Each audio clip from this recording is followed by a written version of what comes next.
গুনাহ করেছেন গোপনে গোপনে, আল্লাহর কাছে মাফ চাবো আমরা গোপনে গোপনে। আল্লাহকে বলবো, আল্লাহ তুমি যেমন দুনিয়াতে আমার গুনাহকে গোপন করে নিয়েছো, আল্লাহ তুমি তোমার কাছে এটা গোপন করে তুমি আল্লাহ আমাকে মাফ করে দিও। আল্লাহর কাছে বেহায়ের মতো কাঁদতে হবে, আল্লাহর কাছে অস্থির হয়ে কাঁদতে হবে, চোখের পানি ফেলে ফেলে কাঁদতে হবে। আমার ভাইয়েরা, দুনিয়া থেকে আমিও বিদায় হব, আপনিও বিদায় হবেন, কেউ বাঁচার জন্য আসি নাই। যে কোনো মুহূর্তে দুনিয়া থেকে বিদায় নিয়ে নেব। মৃত্যু কিন্তু সহজ কোনো বিষয় নয়। ইদ্রিস আলাইহিস সালাম একদিন বলছেন, আল্লাহ মৃত্যুর যন্ত্রণা কেমন আমাকে একটু দেখায় দাও তো, আমি একটু দেখতে চাই। মালাকুল মউত পাঠায় দিলেন, তার জান কবজ হয়ে গেল। আল্লাহ পাক তাকে আবার জিন্দা করলেন। এবার বলা হলো, ইদ্রিস কষ্ট কেমন হয়েছে? তিনি বলছেন, আল্লাহ আমার কাছে মনে হলো আমার যখন জান কবজ হচ্ছিল, একটা জীবিত মানুষের মাথার চামড়া টেনে টেনে পা পর্যন্ত নিয়ে আসলে যত বড় না কষ্ট হয়, তার চাইতে বেশি কষ্ট আমার অনুভূত হচ্ছিল। সঙ্গে সঙ্গে আল্লাহ বলছেন, ইদ্রিস রে, মালাকুল মউত তোমার যখন জানটা কবজ করেছে, অত্যন্ত আদর করে যত্ন করে জানটা কবজ করেছে। আদর যত্নের জান কবজের তীব্রতা কষ্ট যদি এমনটা হতে হয়, এমনটা কষ্ট হয়, সবার সামনে মৃত্যুর মুখে মুখে আসে না নাই বলেন? আচ্ছা, সবাই আমরা মৃত্যুর মুখে মুখে দাঁড়াবো একদিন। দুনিয়া থেকে বিদায় নিয়ে নেব।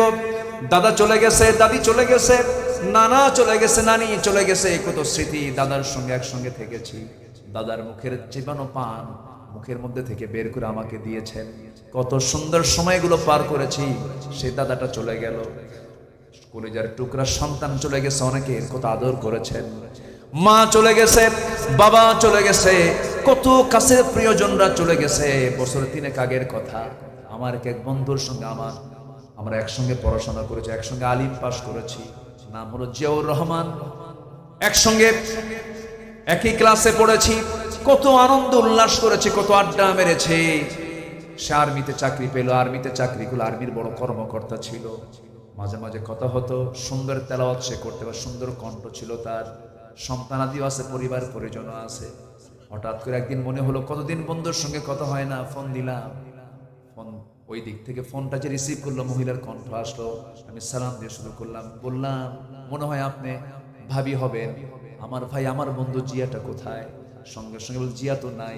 আচ্ছা, আসলে পরে আমাকে একটু ফোনটা ধরতে বলবেন, আমাকে ফোনটা দিতে। আমি অমক বলছি। ওপার থেকে একটু কাদা কাদা কণ্ঠে বলছে, ভাই রে, আপনার ভাই তো এমন জায়গায় গেছে যে দেশ থেকে মানুষ আর কোনোদিন ফিরে আসে না, দুনিয়া থেকে বিদায় নিয়েছে। আমি নিজেকে স্থির করতে পারলাম না। হারে, আমার বয়সী মানুষ, একসঙ্গে পড়াশোনা করলাম, একসঙ্গে সময় কাটালাম। একটা মানুষের জীবন পরিবর্তনের জন্য বেশি কিছু লাগে না। একটা মানুষের বাস্তব, কোন বইয়ের পড়া, বইয়ের শিক্ষা দিয়ে মানুষ কখনো শুধু ভালো হবে না। বাস্তব একটা শিক্ষা হলো, একটা বান্দা ভালো হওয়ার জন্য তার প্রিয়জনের মৃত্যুটা তার সবচেয়ে বড় শিক্ষা। প্রিয়জন দুনিয়া থেকে বিদায় নিয়েছে, কিচ্ছু না জীবন। ও চলে গেছে, আমিও চলে যাব।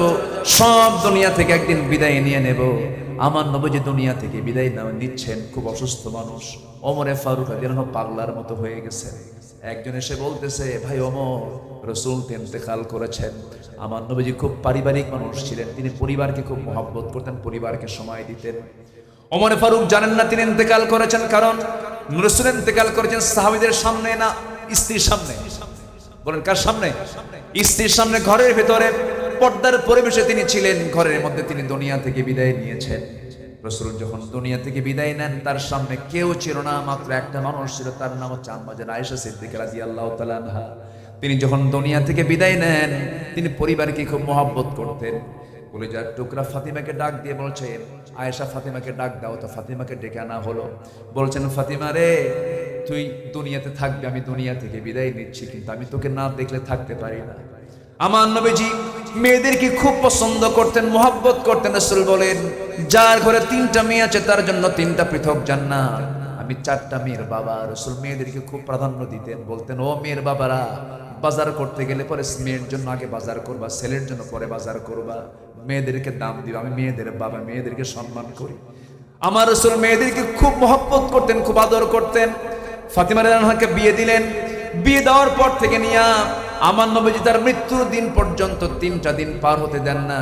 3টা দিন চলে গেলে রাসূল অস্থির হয়ে যেতেন, আমার মেয়েটাকে দেখি না, ফাতিমাকে দেখি না, ছটফট করতেন।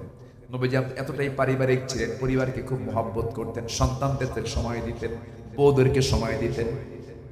আমার নবীজির 4টা স্ত্রী একদিন একসঙ্গে এসে নবীর সামনে দাঁড়িয়ে বলছেন, হুজুর, আপনি কাকে সবচেয়ে বেশি ভালোবাসেন? রাসূল বলছেন, কেন কি হয়েছে হুজুর? আমাদের চারজনের মধ্যে গন্ডগোল হয়েছে, আপনি আমাকে ভালোবাসেন, আপনি আমাকে ভালোবাসেন, সবাই বলে আমাকে বেশি ভালোবাসে। আপনার মুখ থেকে শুনতে চাই আপনি কাকে ভালোবাসেন। বলুন তো এই প্রশ্নটা সহজ না কঠিন? কঠিন প্রশ্ন, করলেই তো কেসাল লেগে যাবে, সমস্যা হয়ে যাবে। রাসূল বলছেন একটু হিকমত খাটানো দরকার, তোমরা চলে যাও। তাদেরকে পাঠায় দিন আর বললেন, আগামীকালকে বলে দেব তোমাদেরকে আমি কাকে সবচেয়ে বেশি ভালোবাসি। ব্রেন খাটায় করলেন কি, সন্ধ্যা হতে হতেই, অন্ধকার হতে হতেই তিনি 8টা খেজুর হাতের মধ্যে নিলেন, দুইটা করে প্যাকেট করলেন। 2টা খেজুর নিয়ে প্রথমে আম্মা জান আয়েশার ঘরে গিয়ে বলছেন, আয়েশা রে, আমি তোমাকে দারুণ ভালোবাসি, 2টা খেজুর দিয়ে গেলাম, তোমাকে যে এত ভালোবাসি 2টা খেজুরও দিয়ে গেছি, এই কথা যেন অন্য কোনো স্ত্রীর কানে না যায়।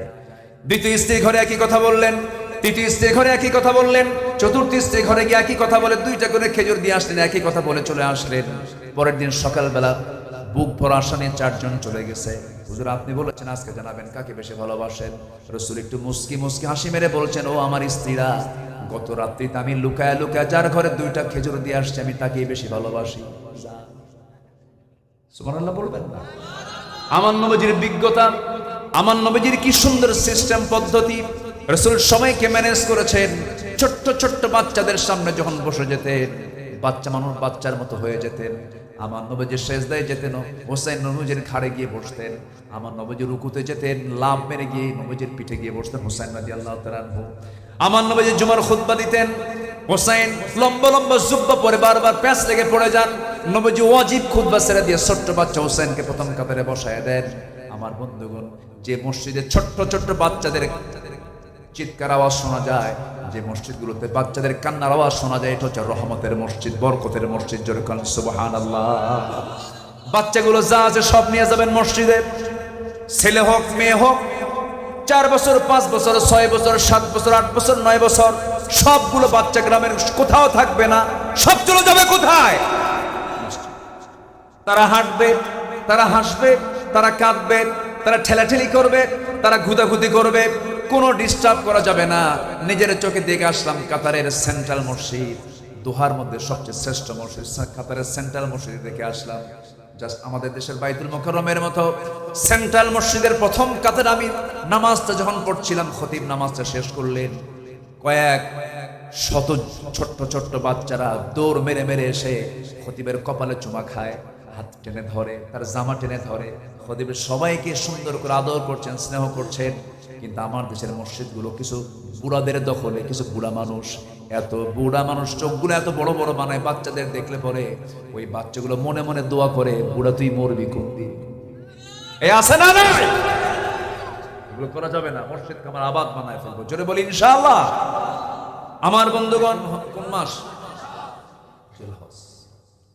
আল্লাহ রাব্বুল আলামিন সূরা হজের ভিতরে বলছেন, আল্লাযীনা ইম্মাক্কান্নাহুম ফিল আরদি আকামুস সালাহ ওয়া আতাউস যাকাহ ওয়া আমারু বিল মা'রুফি ওয়া নাহাউ আনিল মুনকার ওয়ালিল্লাহি আকিবাতুল উমুর। জোরে বলুন আল্লাহু আকবার। দুনিয়ার জীবনে আমি যাদেরকে রাজত্ব দেব, যাদেরকে আমি ক্ষমতা দেব, তারা যদি সেই ক্ষমতা পেয়ে যদি 4টা বিধান যদি সেখানে কার্যকর করে, 1 নম্বর হলো নামাজ যারা কায়েম করবে, যাকাত যারা আদায় করবে, সৎ কাজের যারা আদেশ দেবে, অসৎ কাজের যারা বাধা প্রদান করবে। আল্লাহ তাআলা 4টা দফা কার্যকর করার পরে বলছেন, তারা যদি এগুলো কার্যকর করতে পারে, আমি আল্লাহ ঘোষণা করছি, ওয়া'আদাল্লাহুল্লাযীনা আমানু মিনকুম ওয়া আমিলুস সালিহাতি লা ইস্তাখলিফান্নাহুম ফিল আরদ। এই জমিনে যারা ঈমান আনবে এবং নেক আমল করবে, আমি আল্লাহ নিজে ঘোষণা করছি, আসমান এবং জমিনে রহমতের যত দরজা আছে, সমস্ত দরজা, বরকতের দরজাগুলো আমি আল্লাহ রাব্বুল আলামিন খুলে দেব। জোরে বলা যাবে না সুবহানাল্লাহ? আরেকটু জোরে বলি সুবহানাল্লাহ। সূরা হজের 41 নম্বর আয়াত আল্লাহ তাআলা চারটা বিধান চেয়েছেন জমিনে। কয়টা বিধান বলেন? চারটা বিধান। সৎ কাজের আদেশ দাও, অসৎ কাজের বাধা দাও, নামাজ কায়েম করো, আল্লাহর হক প্রতিষ্ঠা করো, যাকাত প্রতিষ্ঠা করো, বান্দার হক বাস্তবায়ন করো, আমি আল্লাহর রহমত বরকতের দরজা খুলে দেব। আচ্ছা বলেন তো, এটা কি মোল্লার কথা না আল্লাহর কথা? যদি কেউ বলেন যে এই জাতীয় কথা বলা যাবে না, তাহলে আমরা মনে করব তিনি কোরআনকে মহব্বত করেন না। আসতে কন কেন? আপনি কেমনে এটাকে বাদ দিতে? সম্মানিত ভাইরা, এই জন্য হকটা আমাদের আগে প্রতিষ্ঠার দরকার। ব্যক্তি জীবনে হক আছে, যেরকম চোখের হক হলো ভালো কিছু দেখা, আর চোখের হক নষ্ট তখনই হবে যখন আমি চোখ দিয়ে কি দেখবো? খারাপ কিছু দেখব। কানের হক হলো ভালো কিছু শোনা, কিন্তু কান দিয়ে যদি খারাপ কিছু শুনি, কিসের হক নষ্ট হলো? কানের হক নষ্ট হলো। হাতের হক হচ্ছে এই হাত দিয়ে অন্যের বিরুদ্ধে প্রতিবাদী হয়ে দাঁড়ানো, এই হাত অন্যের বিরুদ্ধে অস্ত্র হয়ে দাঁড়াবে। কিন্তু এই হাতটা যদি অন্যের পক্ষে যদি কাজ করে, হাতের হক নষ্ট হবে। এই পা দিয়ে ভালো কাজে আমি অংশগ্রহণ করব, কিন্তু পা দিয়ে যদি আমি মন্দ কাজের দিকে অগ্রসর হই, পায়ের হক নষ্ট হয়ে গেল। তখন এগুলো কি করবে? দেখেন, এই হক যদি আমি নষ্ট করি, সেদিন কোন দিন? যেদিন কেউ কাউকে চিনবে না, শুধু আমাকে চিনবেন যিনি, তিনি কে? আসতে বলবেন না, তিনি কে? আল্লাহ রাব্বুল আলামিন বলেন, اليوم نختم على أفواههم وتكلمنا أيديهم وتشهد أرجلهم بما كانوا يكسبون। আজকের এই দিনে আমি তোমার মুখকে মোহর মেরে দিলাম, মুখ থেকে কোনো আওয়াজ বের হবে না। কারণ যারা সারা জীবন মিথ্যা কথা বলেছিল, সেই দিনও তারা সেদিন আল্লাহর সামনে মিথ্যা কথা বলার চেষ্টা করবে। সেদিন আল্লাহ বলেন, তোর মুখটাকে আমি মোহর মেরে দেব। আজকে তোর সাক্ষী দেবে তোর হাত, তোর পা। এই হাত দিয়ে কি করেছিস? ক্ষমতা ছিল কলমের খোঁচা দিয়া জগৎধন্য আলেমের বিরুদ্ধে রায় দিয়ে তাকে ফাঁসির কাস্টে ঝুলিয়ে মেরেছিস। আজকে তোকে জাহান্নাম যেতে হবে, ঠিক কি না? কলমের খোঁচা দিয়া নিরপরাধ মানুষগুলোকে বিনা কারণে জেলখানায় রেখেছে। তার জ্বলন্ত সাক্ষী হচ্ছেন আমাদের এমপি মহোদয়। কি আমি কি ভুল বলতেছি নাকি? কত বছর এমপি সাহেব? কত বছর ছিলেন আপনি? 6 বছর। আচ্ছা বলেন তো, এই 6 বছরে তার স্ত্রী নাই? তার হক আছে না? তার ছেলে নাই? হক আছে না? তাহলে এই যে ছেলের হক, মেয়ের হক, বইয়ের হক, প্রতিবেশীর হক, বাপ্পার হক, এতগুলো হককে যারা নষ্ট করেছে, এটার জবাব দিতে হবে কার আদালতে? আমাকেও 2018 সালে নাটোরের এক মাহফিল শেষ করে আমি বাসায় ফিরি। রাত 3টার দিকে পুলিশ আমাকে ঘেরাও করে ধরলো, ধরে বলতেছে, হুজুর ওসি সাহেব আপনাকে সালাম জানিয়েছেন, চা খাওয়ার দাওয়াত। রাত 3টার দিকে নিয়ে গেল, কোনো কারণ নাই। ওসি সাহেব আমাকে দেখেই লজ্জায় পড়ে গেছে। বোঝে তো, মানুষ তো বোঝে, মানুষের ভিতরে আল্লাহ পাক কমন সেন্স দিয়েছেন। ভালো মন্দ বোঝার কিন্তু সক্ষমতা প্রত্যেক বান্দার মধ্যে আছে না নাই? বলে, হুজুর আমারে মাফ করে দিয়ে। উপর থেকে চাপ, কি করব, না ধরলে চাকরি থাকে, চাকরি বাঁচান তো ফরজ। আমি বললাম ইমান বাঁচান তো নফল, কি করব? থাকলাম, কোনো কারণ নেই ভাই, ফ্যান দিতে হবে না, এটার আওয়াজ বেশি দরকার নেই, তো আমি না থাক লাগবে। এরপরে বিনা কারণে, বিনা অজুহাতে আমাকে জেল খাটতে হলো। দোষটা কি ছিল? দোষটা হচ্ছে একটু অন্যায়ের বিরুদ্ধে কথা বলা, বাতিলদের বিরুদ্ধে একটু মুখ থেকে কিছু কথা বের করা, এটাই ছিল আমাদের অপরাধ। কেন? এই যে হকগুলো নষ্ট হলো, এটার জবাব দিতে হবে কার কাছে? আসতে বলবেন না, কার কাছে জবাব দিতে হবে? এই দুপা দিয়ে আপনি লাথি মারলেন, দুনিয়ার কোথাও রেকর্ড না হলেও আপনি মানুষ হয়ে আরেকজন মানুষকে লাথি মেরেছেন। আল্লাহর বান্দাকে আপনি লাথি মেরেছেন ক্ষমতার দাপট দেখিয়ে। এই পা একদিন সাক্ষী দিয়ে আপনাকে জাহান্নামের বাসিন্দা বানায়। এজন্য কোন হক আমরা নষ্ট করব না। রাজি আছেন তো ইনশাআল্লাহ? জোরে বলে ইনশাআল্লাহ। সম্মানিত ভাইয়েরা, এখন এই হকের ভিতরে দুটো হক হচ্ছে গুরুত্বপূর্ণ। একটা হচ্ছে আল্লাহর হক, আরেকটা হচ্ছে বান্দার হক। আল্লাহর হক আছে না নাই বলেন তো? হাক্কুল্লাহ ও হাক্কুল ইবাদ। বান্দার হকের মধ্যে বাপ মার হক আছে, ভাইয়ের হক আছে, বোনের হক আছে। বোনের হক কি? ভাইটা 2 বিঘা পাবে, বোনটা 1 বিঘা পাবে। এটা কার হক? ভাইটা 1 ভাগ পাবে আর বোনটা কয় ভাগ পাবে? ভাইটা 2 ভাগ পাবে, বোনটা কয় ভাগ পাবে? 1 ভাগ পাবে। এটা কি বোনের হক? এটা ভাইয়ের হক 2 ভাগ, বোনের হক 1 ভাগ। কিন্তু বোনের 1 হকও দেয় না। এরকম ভাই তো মনে হয় 4 ঘাটে আছে, আছে এরকম আছে। যদি দিতেও চায়, যে জমিটা সবচেয়ে অকেজ, সেই জমিটা খুঁজে খুঁজে বের করে বলে, বোন তুই এটা নিলে নে, না হলে দিয়া যা। আছে কিনা? মনে হয় অনেকে রাগ করতেছে, হুজুর আপনি তো জমি ভাগ করে দিয়ে যাচ্ছেন, এরকম মনে করতেছেন নাকি আপনারা? আচ্ছা, দুনিয়াটা যাওয়া ভালো না জান্নাত যাওয়া ভালো? বলেন। দুনিয়া দুনিয়া চলে যাক, দুনিয়া না হয় আমার হেরে যাক, কিন্তু জান্নাতকে হারানো যাবে? কারো হক নষ্ট করা যাবে না।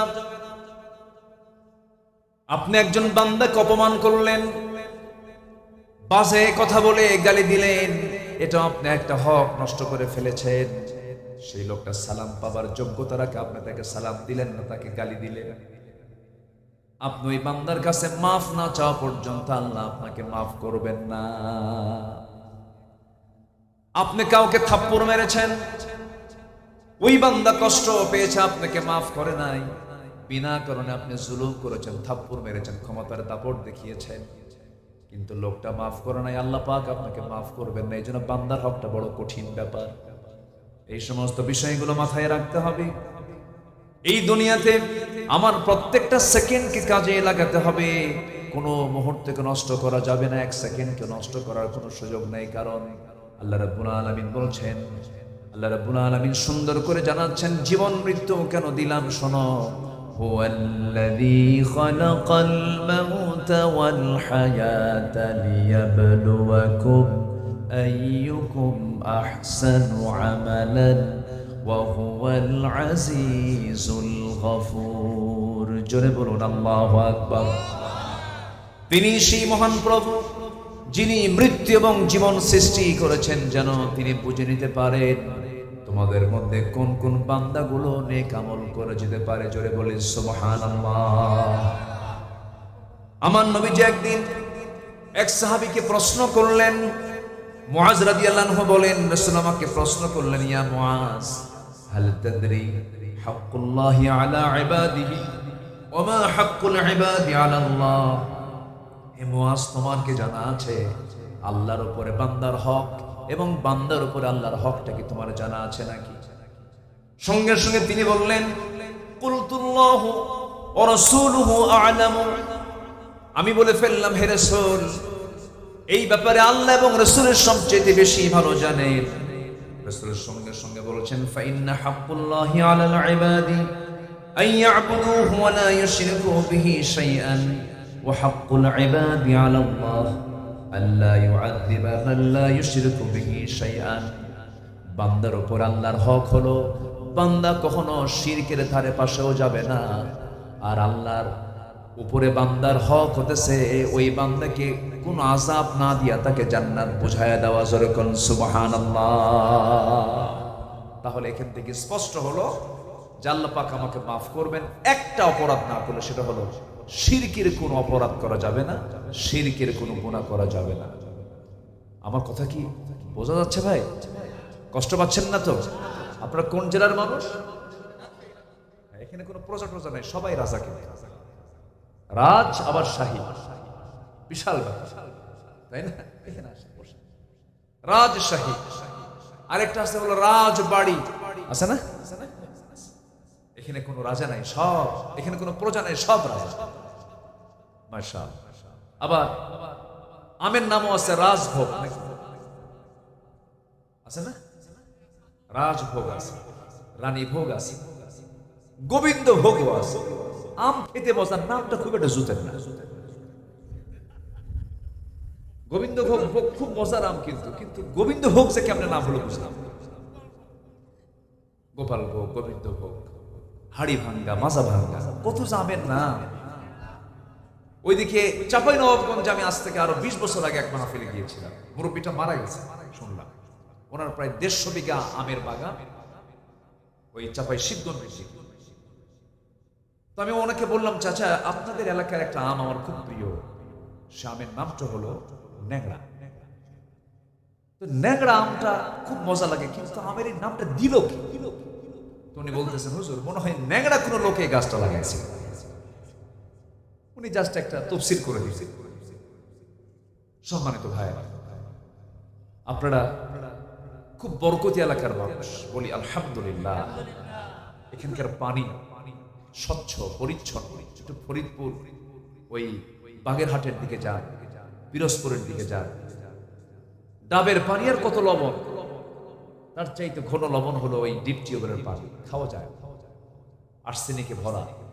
সেদিক থেকে রাজশাহীর এই ম্যাক্সিমাম অঞ্চলের পানি সবুজ। আমি তো মনে করি দক্ষিণ এশিয়ার ভিতরে সবচেয়ে বরকতময় একটা জনপদ হচ্ছে রাজশাহী। বলি আলহামদুলিল্লাহ, জোরে বলি আলহামদুলিল্লাহ। কিন্তু এটা সুন্দর বরকত কে করে দিয়েছেন? এটা শুকরিয়া আদায় করতে হবে ফজর নামাজ পড়ে। কি নামাজ পড়ে বলেন তো? বলুন তো আপনার এলাকার মসজিদগুলোতে সবচেয়ে কম মুসল্লি কোন ওয়াক্তে পাওয়া যায়? আলহামদুলিল্লাহ। কি খাবেন? জোরে বলে নাউজুবিল্লাহ। দিন শুরু হবে কি দিয়া বলেন? আরো জোরে বলেন।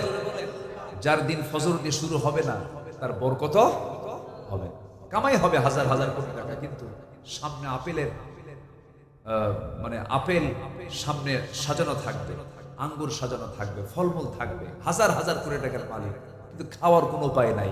ডাক্তার চার্ট দিছে, একটা আঙ্গুর খাবে তাও অর্ধেক। কি কথা কি বুঝতেছেন? আপনি পাবেন না বাবা। ফজরের বরকত যদি আপনি পেয়ে যান, চোখের জ্যোতি নষ্ট হবে না, কারণ 24 ঘন্টার মধ্যে সবচেয়ে বরকতময় সময়টা হলো ফজরের সময়। বুরিকাল উম্মতি ফি বুকুরিহা, আমার উম্মতের বরকতময় সময় হলো সকালবেলা। ফজরের সময় যখন কোনো বান্দা ওই নির্মল বাতাসকে যখন বুকে নিয়ে, নাকে মুখে চোখে নিয়ে যখন ফজরের মসজিদের দিকে চলে যায়, পায়ে হেঁটে হেঁটে চলে যায়, মহান রব্বুল আলামিন ওই বরকতময় ফজরে আল্লাহ পাক তাকে সুস্থ করে দেয়। আমার বন্ধুগণ, আল্লাহ তাআলা বান্দাকে সুস্থ রাখার জন্য ইবাদতগুলোকে সেরকম সিস্টেম করে দিয়েছেন। বান্দা যদি নামাজ কেন্দ্রিক জীবনটা সাজায় নেয়, সে বান্দা সহজ অসুস্থ হওয়ার কথা নয়। কিন্তু আজকের সমাজে নামাজ আগে না কাজ আগে? বলেন বলেন বলেন। নামাজ আগে না কাজ আগে? কিন্তু আল্লাহ বলছেন বান্দারে, না না, নামাজটা আগে, কাজটা পড়ে।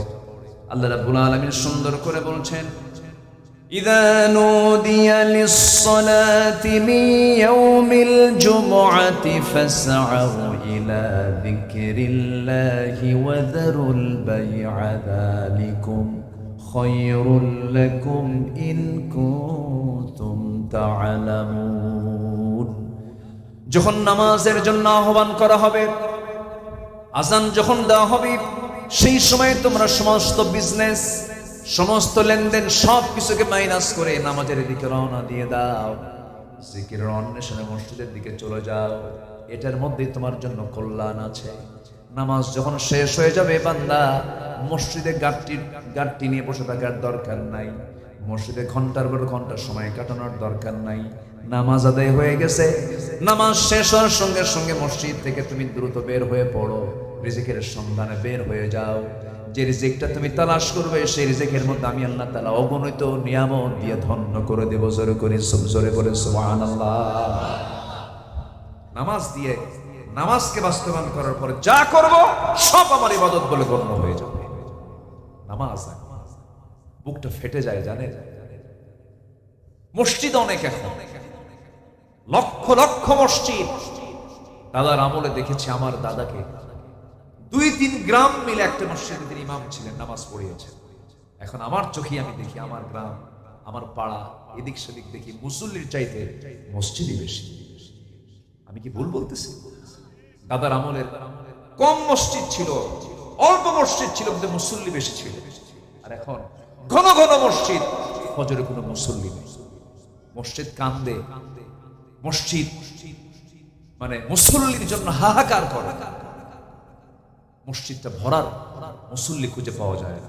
অথচ মানুষ সবচাইতে বেশি সময় অবস্থান করে হলো ফজরের সময় বাড়িতে, ঠিক কিনা বলে? সবচেয়ে বেশি সময় থাকে কোন সময় বলেন? ফজরে। জোহরে কাজ থাকে, আসরে কাজ থাকে, মাগরিবে কাজ থাকে, এর সাথে অনেক সময় আসা যায় না। কিন্তু ফজরে 100% গ্রামের মানুষ বাড়িতে চলে আসে, কিন্তু ফজরে সবচেয়ে মুসল্লি কম পাওয়া যায়। এটা কি নিরাপদ না বিপদের লক্ষণ? বলেন, নিরাপদ না বিপদের লক্ষণ? বিপদ। কেন এরকম ভূমিকম্প ঘন ঘন হয়? আযাব গজব কেন আসে? ভূমিকম্প কি কোনো রহমত? বলেন তো। অতিবৃষ্টি, অনাবৃষ্টি, খরা, এই যে বিভিন্ন কিছু আমরা দেখতে পাচ্ছি, এগুলোর মূল কারণ হলো আমাদের হাতের কামাই। আমরা প্রথম হক যেটা আল্লাহর হক, 5 ওয়াক্ত নামাজ ফজর দিয়ে শুরু করবো, এটা আমার আলোচনার প্রথম আহ্বান। সবাইকে রাজি আছেন? সবাইকে রাজি আছেন ভাই? আল্লাহ সবার হাতকে কবুল করুন। জোরে বলি আমিন, আরো জোরে আমিন। আমি একটু ওয়াদা করে যাচ্ছি, আপনার গ্রামের মসজিদ যেদিন আপনি দেখবেন জোহর, আসর, মাগরিব, এশার চাইতে ফজরের মুসল্লি দিয়ে মসজিদ ভরে গেছে বেশি, আমি হলফ করে বলে যাচ্ছি, ওই গ্রামে কোনো মাদক, নেশা, বেপর্দা, শ্লীলতাহানি, কোনো প্রকার অসামাজিক কোনো কাজ কখনো হতে পারে না। নামাজ যেখানে থাকবে সেখানে অন্যায় থাকতে পারে না। নামাজই তো নাই, অন্যায় তো থাকবে। এখন তো যুবকরা ধ্বংস হওয়ার জন্য যুবকদের হাতে সবচেয়ে বড় অস্ত্র এখন ডিভাইস তুলে দেওয়া হয়েছে, মোবাইল তুলে দেওয়া হয়েছে। এটা এমন একটা জিনিস, এটা পেলে পরে কিচ্ছু লাগে, একটু ওইদিকে ঘুরায় দেয়, এটা পেলে আর কিচ্ছু লাগে না। বাতাস আসতেছে এখানে এসে লাগে, আপনি বোঝেন না? তো একটু মুভিং করে দেন, মুভিং করলে ভালো হবে। হিকমত খাটালে, বুদ্ধি খাটান, আমার দিকে থাকে। কি যেন বলতেছিলাম? ডিভাইস, এই মোবাইল। এক যুবক আমাকে বলতেছে, হুজুর, সেদিন বেশ কিছুদিন আগে, হুজুর আমার তো মোবাইলটা হারায়, আমি বিধবা হয়ে গেলাম। কি কথা কি বুঝতেছেন আপনি? মানে মোবাইলটা এত বড় আসক্তি, এটা এত ভয়ঙ্কর যে বউ নাই সমস্যা, বন্ধু নাই সমস্যা নাই, টাকা নাই, পয়সা নাই, খাওয়া নাই, দাওয়া নাই, সমস্যা নাই, কি থাকুক মোবাইল। মারাত্মক নেশা এটা। আমি তো মনে করি গাঁজা, মদ, হেরোইন, আফিম, যত নেশা আছে এর চাইতে বড় ভয়ঙ্কর আজকে আক্রান্ত হচ্ছে এই মোবাইল, এই device. Free fire, PUBG, casino, যুবকরা কিন্তু সব টের পাচ্ছে। হুজুর হাতে ঘা দিলেন। এই সমস্ত কথাগুলো বলার দরকার আছে না নাই বলেন? আপনি গ্রামের দিকে তাকায় দেখেন যুবকদের অবস্থান কোথায় আছে, সব শেষ। সমস্ত পর্নোগ্রাফি গুলো দেখে যুবকদের ফ্রন্টাল সেল গুলো মেরে ফেলছে, যৌবন শেষ করে দিচ্ছে। যে যুবক তার চোখের সামনে পর্নোগ্রাফিতে আসক্ত হবে, তার কাছে তার মা, তার মেয়ে, তার সন্তান, তার বোন কেউ নিরাপদ থাকতে পারে না।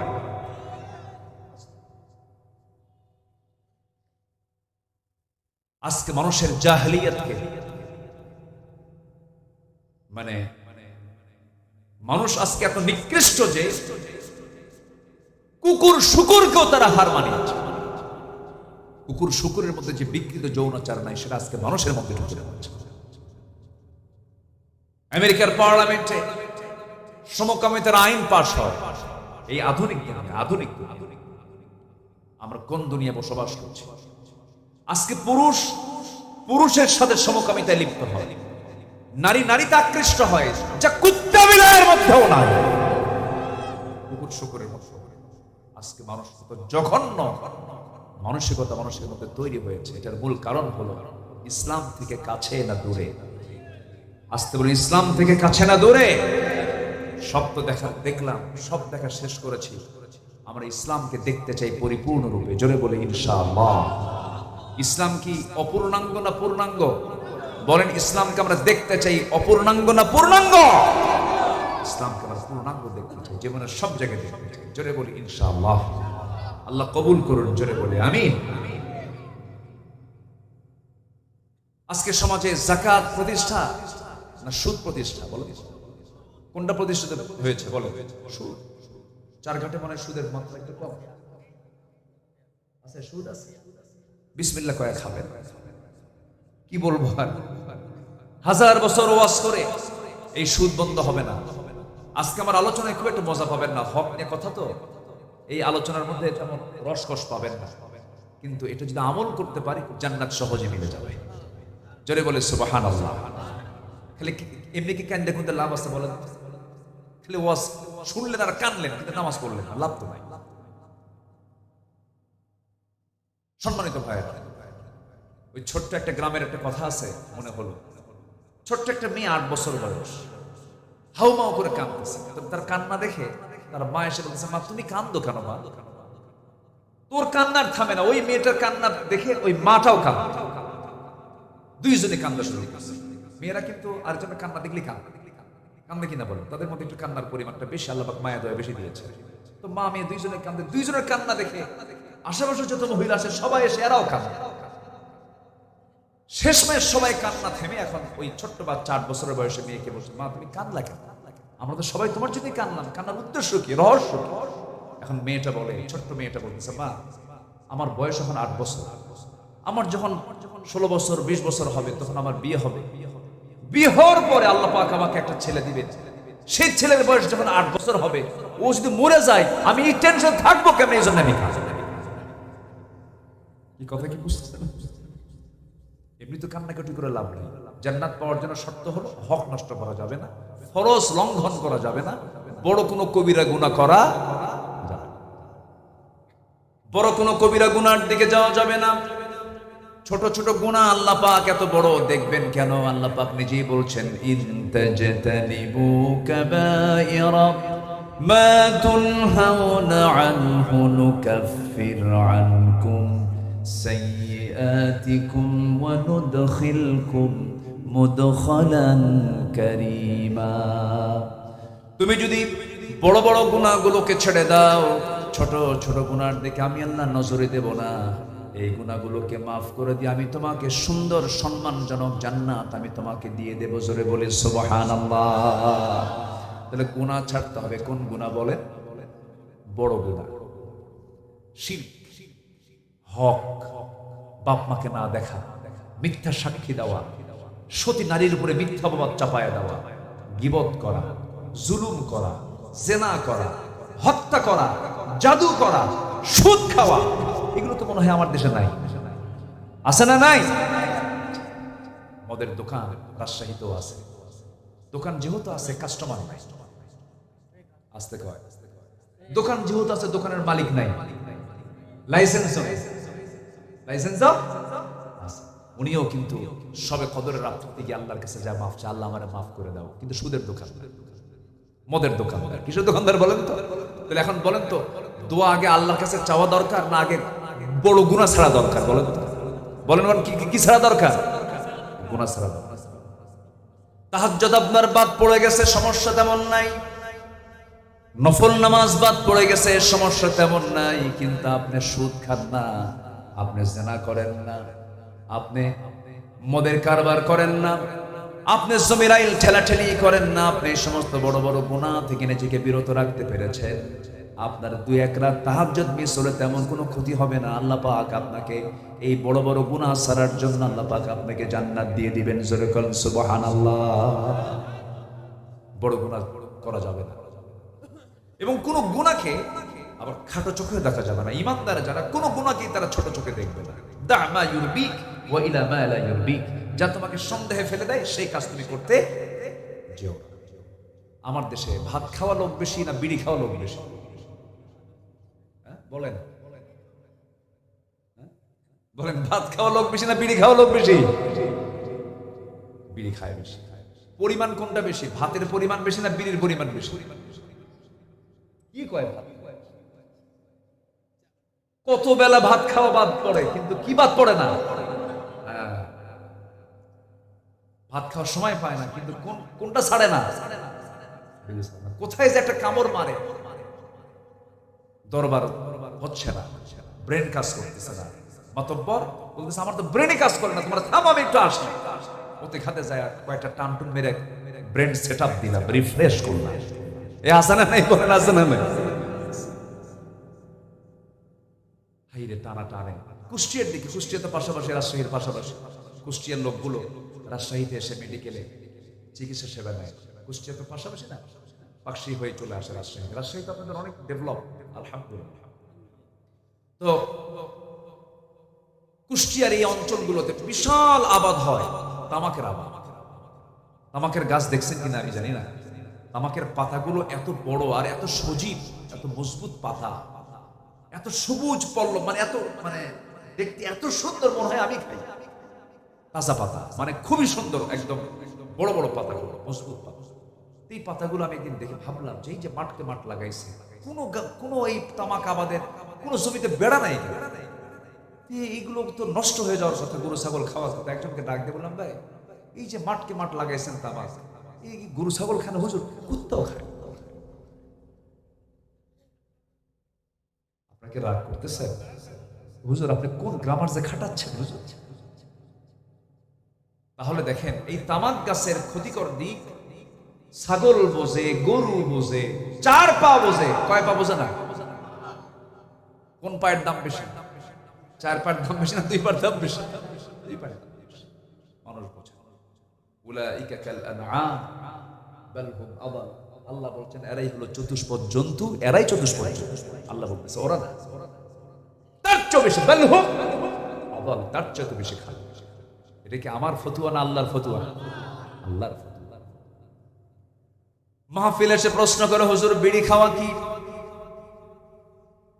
মাহফিলের হুজুর তো আপনার জবাব দেবেন না। আপনি রাজশাহী মেডিকেল কলেজের কোন ডাক্তারকে গিয়ে বলেন, লাংসের যারা ট্রিটমেন্ট করেন, এই ফুসফুস নিয়ে যাদের ফাংশন, তাদের কাছে গিয়ে বলবেন, ও ডাক্তার মহাশয় বিড়ি খাওয়া কি? সঙ্গে সঙ্গে ফিরে জবাব দিবেন, বিড়ি খাওয়া হলো ক্যান্সারের কারণ, বিড়ি খাওয়া হলো যৌন রোগের কারণ, বিড়ি খেলে পরে হৃদরোগের কারণ হয়ে যায়, হার্ট স্ট্রোক হয়, ক্যান্সার হয়, এরপরে বিভিন্ন জটিল জটিল রোগ আক্রান্ত হয়ে যায়, শ্বাসযন্ত্র তার নষ্ট হয়ে যায়। তাহলে এখন বলুন, যে নেশা পান করলে পরে ক্যান্সার হতে পারে, সেই বিড়ি খাওয়াটা ইমানদারের জন্য জায়েজ না নাজায়েজ? ওয়ালা তুলকু বিআইদিকুম ইলা তাহলুকা, নিজকে তুমি ধ্বংসের দিকে ঠেলে দিও না। আল্লাহ পাক আমার আপনার লাঞ্চ দিয়েছেন ফ্রেশ, আর এটাকে আমি বিড়ি খায়া এটাকে আমি পচায়া দিলাম, এটা কি ভালো কাজ হতে পারে? এই অঙ্গের হক নষ্ট করলাম কিনা বলেন? আজকে আমার সাবজেক্ট কি বলেন? কি আব্দুল হক? হ্যাঁ, আব্দুল হক না, বান্দার হক, আল্লাহর হক। আসুন ধীরে ধীরে আমরা আল্লাহর হকটা একটু জানলাম, যে আমরা শিরিক করবো না। রাজি আছেন তো সবাই? আমরা ইনশাআল্লাহ সবাই রাজি আছেন তো ইনশাআল্লাহ? আর দিন শুরু করবে কোন নামাজ দিয়ে বলেন? বলেন কোন নামাজ দিয়া? ফজর নামাজ। আমার বন্ধুগণ, আল্লাহর হক আদায়ের জন্য বান্দার কিছু করণীয় কাজ আছে। মোটামুটি 10টা কাজ যদি কোনো বান্দা করে ফেলে, আল্লাহর হক সে আদায় করে ফেলতে পারবে। এই জন্য আমরা 10টা কাজ আমরা শিখে যাব। এর মধ্যে 1 নম্বর বলে ফেলেছে, আল্লাহ রাব্বুল আলামিন বলেন, ওয়া'বুদুল্লাহা ওয়া লা তুশরিকু বিহি শাইআন। আরেক জায়গায় বলছেন, ইন্নাল্লাহা লা ইয়াগফিরু আন ইউশরাকা বিহি ওয়া ইয়াগফিরু মা দুনা যালিকা লিমান ইয়াশা ওয়া মান ইউশরিক বিল্লাহি ফাকাদ দাল্লা দালালান বাঈদা। সূরা নিসা আয়াত নম্বর 116। আল্লাহ রাব্বুল আলামিন বলেন, বান্দারে তোর গুনাহ আনানাস সামা, আসমান ছেয়ে গেছে, বিকরাবিল আরদিল খাতায়া, গোটা জমিন ছেয়ে গেছে, বিস্তৃত হয়ে গেছে, কোনো প্রবলেম নাই। আল্লাহ তুশরিক বিহি শাইআন, তুই আমার কাছে শিরিক মুক্ত হয়ে আয়। পূজা করবি না, কোনো মাজারে সেজদা দিবি না, কোনো বাবার কাছে যাবি না, কোনো মান্নত হারাম কোনো মান্নত করবি না। ছাগল দিলাম বাবার দরবারে, আল্লাহ যেন আমাকে ব্যবসায় উন্নতি দিয়ে দেয়, এই সমস্ত শিরকের কাজের দিকে যাবি না। কারো কাছে না চাই, আমার কাছে চাবি। শিরিক মিশ্রিত জীবন যাপন না করে শিরিককে মুক্ত করে শিরিক থেকে তুই জীবনটা গ্রহণ করবি। আমি আল্লাহ রাব্বুল আলামিন সব গুনাহ মাফ করব, কিন্তু শিরকের গুনাহ কখনো মাফ করব না। কার ওয়াদা? কার ওয়াদা? আল্লাহ। আমার দেশে কিছু দরবার আছে, বলেছে পৃথিবীর সবচেয়ে বড় দরবার হলো মক্কা মদিনা, এরপরে হচ্ছে আমার বাবার দরবার। এরকম বলে, তোমাদের কেবলা হলো পশ্চিম দিকে, আমার কেবলা হলো পীর বাবার কেবলার দিকে। এরকম কিছু নোংরা কথা আমাদের দেশের বিভিন্ন সমাজে প্রচলন আছে না নাই বলেন? আমি পীর সাহেবকে আমি অপছন্দ করি না। শাহ মাকদুম শুয়ে আছেন কোথায়? কথা বলে না কেন? কোথায় শুয়ে আছেন? শাহ মাকদুম রাজশাহীতে শুয়ে আছেন রাহিমাহুল্লাহ। খান জাহান আলী শুয়ে আছেন বাগেরহাটে। শাহজালাল ইয়েমেন থেকে এসেছেন। আমি সম্প্রতি কয়েকদিন আগে মিডল ইস্টে ছিলাম, কাতারে গিয়েছিলাম। ইয়েমেনে একজন নাগরিক, ইয়েমেনের অধিবাসী একজন মানুষ, যে যুগে বিমান নাই, কিচ্ছু নাই। আমি কাতার থেকে এসেছি কয়েকদিন আগে, শুধু বিমানে 500 কিলোমিটার 600 কিলোমিটার বেগে এই গতিতে একটানা দোহা টু ঢাকা আসতে সময় লেগেছে প্রায় 5 ঘন্টা। আর সেই ইয়েমেন থেকে কোথায় শাহজালাল ইয়েমেনি ইয়েমেন থেকে রওনা দিয়েছেন, কত নদী কত সাগর পাড়ি দিতে হয়েছে, যে যুগে কোনো যানবাহন ছিল না। এসেছেন বাংলাদেশের দিনের প্রচার করতে। শাহজালাল রাজা গৌর গোবিন্দকে পরাজিত করেছেন। খাজা মঈনুদ্দিন চিশতি রাহিমাহুল্লাহ তিনি রাজা পৃথ্বীরাজের বিরুদ্ধে মোকাবেলা করে গোটা ভারতবর্ষে কালিমার পতাকা তারা উড্ডীন করেছেন। তারা ছিলেন পীর। আর আমার দেশের কিছু দরবারগুলো আছে হলো গাজার আড্ডাখানা। আছে না নাই? কিসের আড্ডাখানা? গাজার আড্ডাখানা। গাজার ধোঁয়ায় মশা পর্যন্ত বদ্ধ হয়। এত গাজা মানুষ খায়।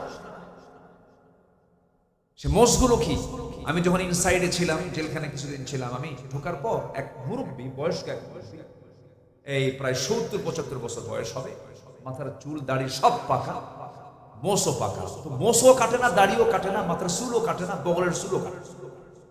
এরকম একটা পাগলা সাইজের লোককে ধরে নিয়ে গেছে, মোষ লাল টক। তো বললাম, চাচা আপনি বুড়ো বয়সে জেলখানায় ঢুকলেন? বাবা, প্রশাসনের মাথা খারাপ হয়ে গেছে। কেন? গাছের বিরুদ্ধে সংগ্রামে শুরু করছে। গাছের বিরুদ্ধে মানে কোন গাছ? বেহেশতের গাছ বাবা, কি গাজা শরীফ। যেরকম নাউজুবিল্লাহ, গাজা নাকি বেহেশতের গাছ, মানে গাজা খেলে রাজা হয়ে যায়। বাবা, যারা যুবকরা আছে নেশা করবো না। আচ্ছা বলেন তো, এই ওয়াজগুলোর কি দরকার আছে ভাই? নেশা করো, তোমার নেশায় তোমার পরিবার শেষ। তোমার অবৈধ একটা নারীর প্রতি কামনা বাসনা, তোমার জীবন যৌবন, তোমার লক্ষ্য উদ্দেশ্য সব শেষ। বিয়ের আগে কোনো আকাম কুকাম করবে না। যৌবন তোমার সুন্দর রাখবেন কে? আল্লাহ পাক। ইউসুফ আলাইহিস সালাতু ওয়াস সালাম কত সুন্দর মানুষ ছিলেন। আল্লাহ পাক সূরা ইউসুফ নাজিল করেছেন যুবকদের চরিত্র ঠিক করার জন্য। জোরে বলেন সুবহানাল্লাহ। ইউসুফ আলাইহিস সালাতু ওয়াস সালামকে যখন তৎকালীন দুনিয়ার সবচেয়ে সুন্দরী নারী জুলাইখা যখন তাকে প্রস্তাব করেছে, ইউসুফ তোমার চক্ষু কত সুন্দর টানা টানা।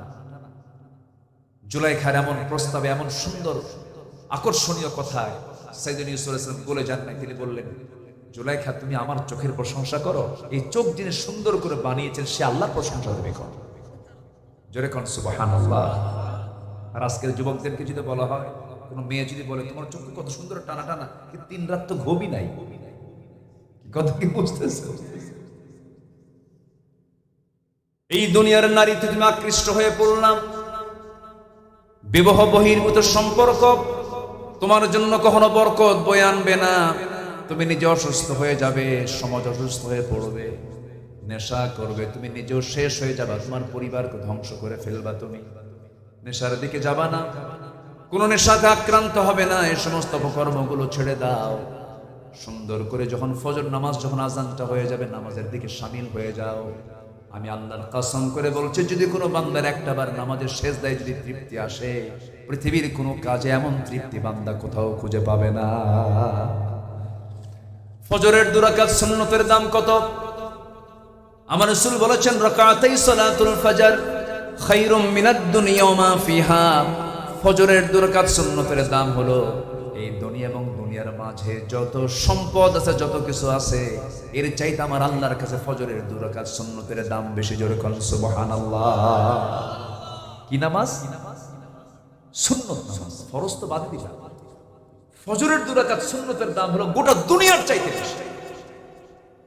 আমরা সামান্য দুনিয়ার কিছু টাকা পয়সা, কিছু সম্পদ আহরণের জন্য কি না কি পরিশ্রম করি, মাথার ঘাম পায়ে ফেলতেছি, তাও চেষ্টা করে পাই না। খুব বুদ্ধি দেখবেন গ্রামের মধ্যে কিছু লোক আছে দারুণ বুদ্ধি, ভাল পায় না। আছে না নাই বলেন তো? আছে না? এত বুদ্ধি খাটায়, কাম হয়। ভাইরে, সুন্দর করে ফজরের 2 রাকাত সুন্নতটা পড়বেন আর মনে মনে ভাববেন যে আমি আল্লাহর কাছ থেকে দুনিয়ার সকল কিছুর চাইতে বেশি সম্পদ আল্লাহ পাক আমাকে জান্নাতের মধ্যে দেওয়ার জন্য রেডি করে দিয়েছে। নামাজ পড়তে সবাই রাজি আছেন তো ইনশাআল্লাহ? আল্লাহ কবুল করেন, জোরে বলি আমিন। শয়তান আসে হলো শেষ রাতে। কোন রাতে? এবং আল্লাহ প্রথম আকাশে আসেন কোন রাতে? শেষ রাতে। আল্লাহ রাব্বুল আলামিন নিজে ফিস সামাইদ দুনিয়া, দুনিয়ার আকাশে আসেন এবং বলেন আলা মিন মুস্তাগফিরিন ফাগফির লাহ, কোন ক্ষমা প্রার্থী আছে আমার কাছে ক্ষমা চাবে, আমি তাকে ক্ষমা করে দেব। ওই সময় শয়তান করে কি, ফজরের ঠিক আগ দিয়া ওই সমস্ত বান্দার কাছে আস্তে করে চলে আসে, শিওরে বসে। শয়তান ওয়াজ করে, শয়তান বলে আলাইকা লাইলুন তাবিল, আলাইকা লাইলুন তাবিল, তোমার রাত বড় লম্বা, ঘুমাও ঘুমাও। ওই সময় রাসূল বলেন, যদি কোনো বান্দা যদি ওই সময় 3টা কাজ যদি করতে পারে, শয়তান সেই সময় 3টা গিট মেরে চলে যায়, 3টা গিরা দিয়ে চলে যায়, 3টা গিট্টো মেরে চলে যায়। রাসূল বলছেন ওই 3টা গিট যদি কোনো বান্দা যদি ছোটাতে চায়, 3টা কাজ তার জন্য করা জরুরি। নাম্বার 1 রাসূল পরামর্শ দিচ্ছেন, 1 নাম্বার হলো আজান শোনার সঙ্গে সঙ্গে সুন্দর করে বিছনা থেকে নিজের পিঠটা সরায় নেবে। 1 নাম্বার গিট ছুটে চলে যাবে, সুন্দর করে পবিত্র সুন্দর করে ওযু বানায় নেবে। 2 নাম্বার গিটটা চলে যাবে। এরপর আস্তে আস্তে হেঁটে হেঁটে মসজিদের দিকে রওনা দিয়া ফজরের 2 রাকাত নামাজ শেষ করে ফেলবে। আমার রাসূল বলেন এই 3টা কাজ করার সঙ্গে সঙ্গে শয়তানের বেঁধে দেওয়া 3টা গিট ছুটে যায় এবং একটা টোটাল দিন শয়তান তার কাছে আসার সাহস পায় না। জোরে বলি সুবহানাল্লাহ। নামাজকে আমরা কন্টিনিউ করব। আমরা এত নিরাপদে আছি বাংলাদেশে, আলহামদুলিল্লাহ বলেন। পশ্চিমবঙ্গের মানুষগুলোকে দেখেন, নিজের চোখে দেখলাম, আমি নিজেও ফোন দিয়েছিলাম। মসজিদে তারা কি করেছে, এমন রেকর্ড হয়েছে, 100 বছরের ঐতিহ্যের মসজিদ ভেঙ্গে ফেলে দিয়ে সেখানে পূজা করতেছে, আমি দেখলাম। অথচ শত শত বছর এই ভারত উপমহাদেশ শাসন করেছে মুসলমানরা, ঠিক কিনা বলেন? হিন্দু ভাইরা কি বিপদে না নিরাপদে? আমার দেশে বলুন তো আমার দেশের যে সংখ্যালঘু হিন্দুগুলো আছে, আমরা তাদেরকে শত্রু ভাবি না ভাই ভাবি? বলেন বলেন বলেন। আমার দেশের সাবেক প্রধান বিচারপতি একজন হিন্দু ছিলেন, এসকে সিনহা, সুরেন্দ্র কুমার সিনহা। একটা সবচেয়ে বড় সম্মানজনক পদ। ওই অনেক ডিসিএসপি, বড় বড় কর্মকর্তা আমাদের বিভিন্ন জায়গায় হিন্দু ভাইরা আছে। ব্যবসার দিক থেকে হিন্দু ভাইরা আমার দেশে পিছিয়ে নাই, এগিয়ে আছে। আমরা যদি একটু লাল রক্ত চক্ষু যদি আগাতাম, কেউ কি পারত? কিন্তু না, আমরা তাদেরকে অত্যন্ত জামাই আদরে রাখি। এক কথা কি ঠিক কিনা বলেন? আমরা মন্দির পাহারা দিতে শিখেছি, আমরা মন্দির পাহারা দিতে পারি, কিন্তু ওরা মসজিদ পাহারা তো দূরের কথা, বাবরি মসজিদ ভেঙ্গে চুরমার করে দিয়েছে। যারা আল্লাহর ঘরকে ভেঙ্গেছে তারা একদিন ভেঙ্গে চুরে টুকরা টুকরা হয়ে যাবে।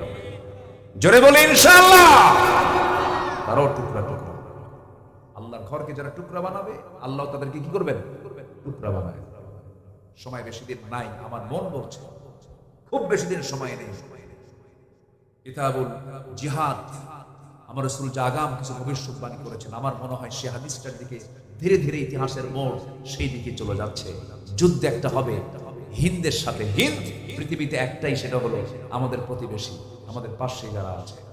সম্মানিত ভাইরা, একটু মনোযোগিত কথাগুলো শুনি।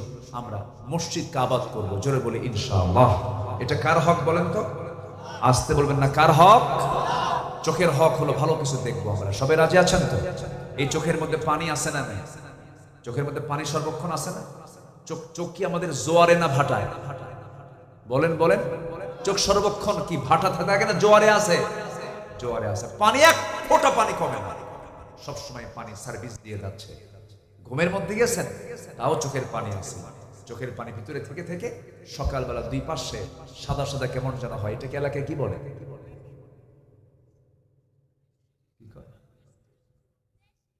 পেস্টিং, ওই যে যেটা ব্রাশ দিয়ে করা যায় ওইরকম খালা। এই চাচা, এই চাচা যাই কই, এই চাচা আমি কি দোয়া করে দেব? তো যাচ্ছেন কেন? বসে।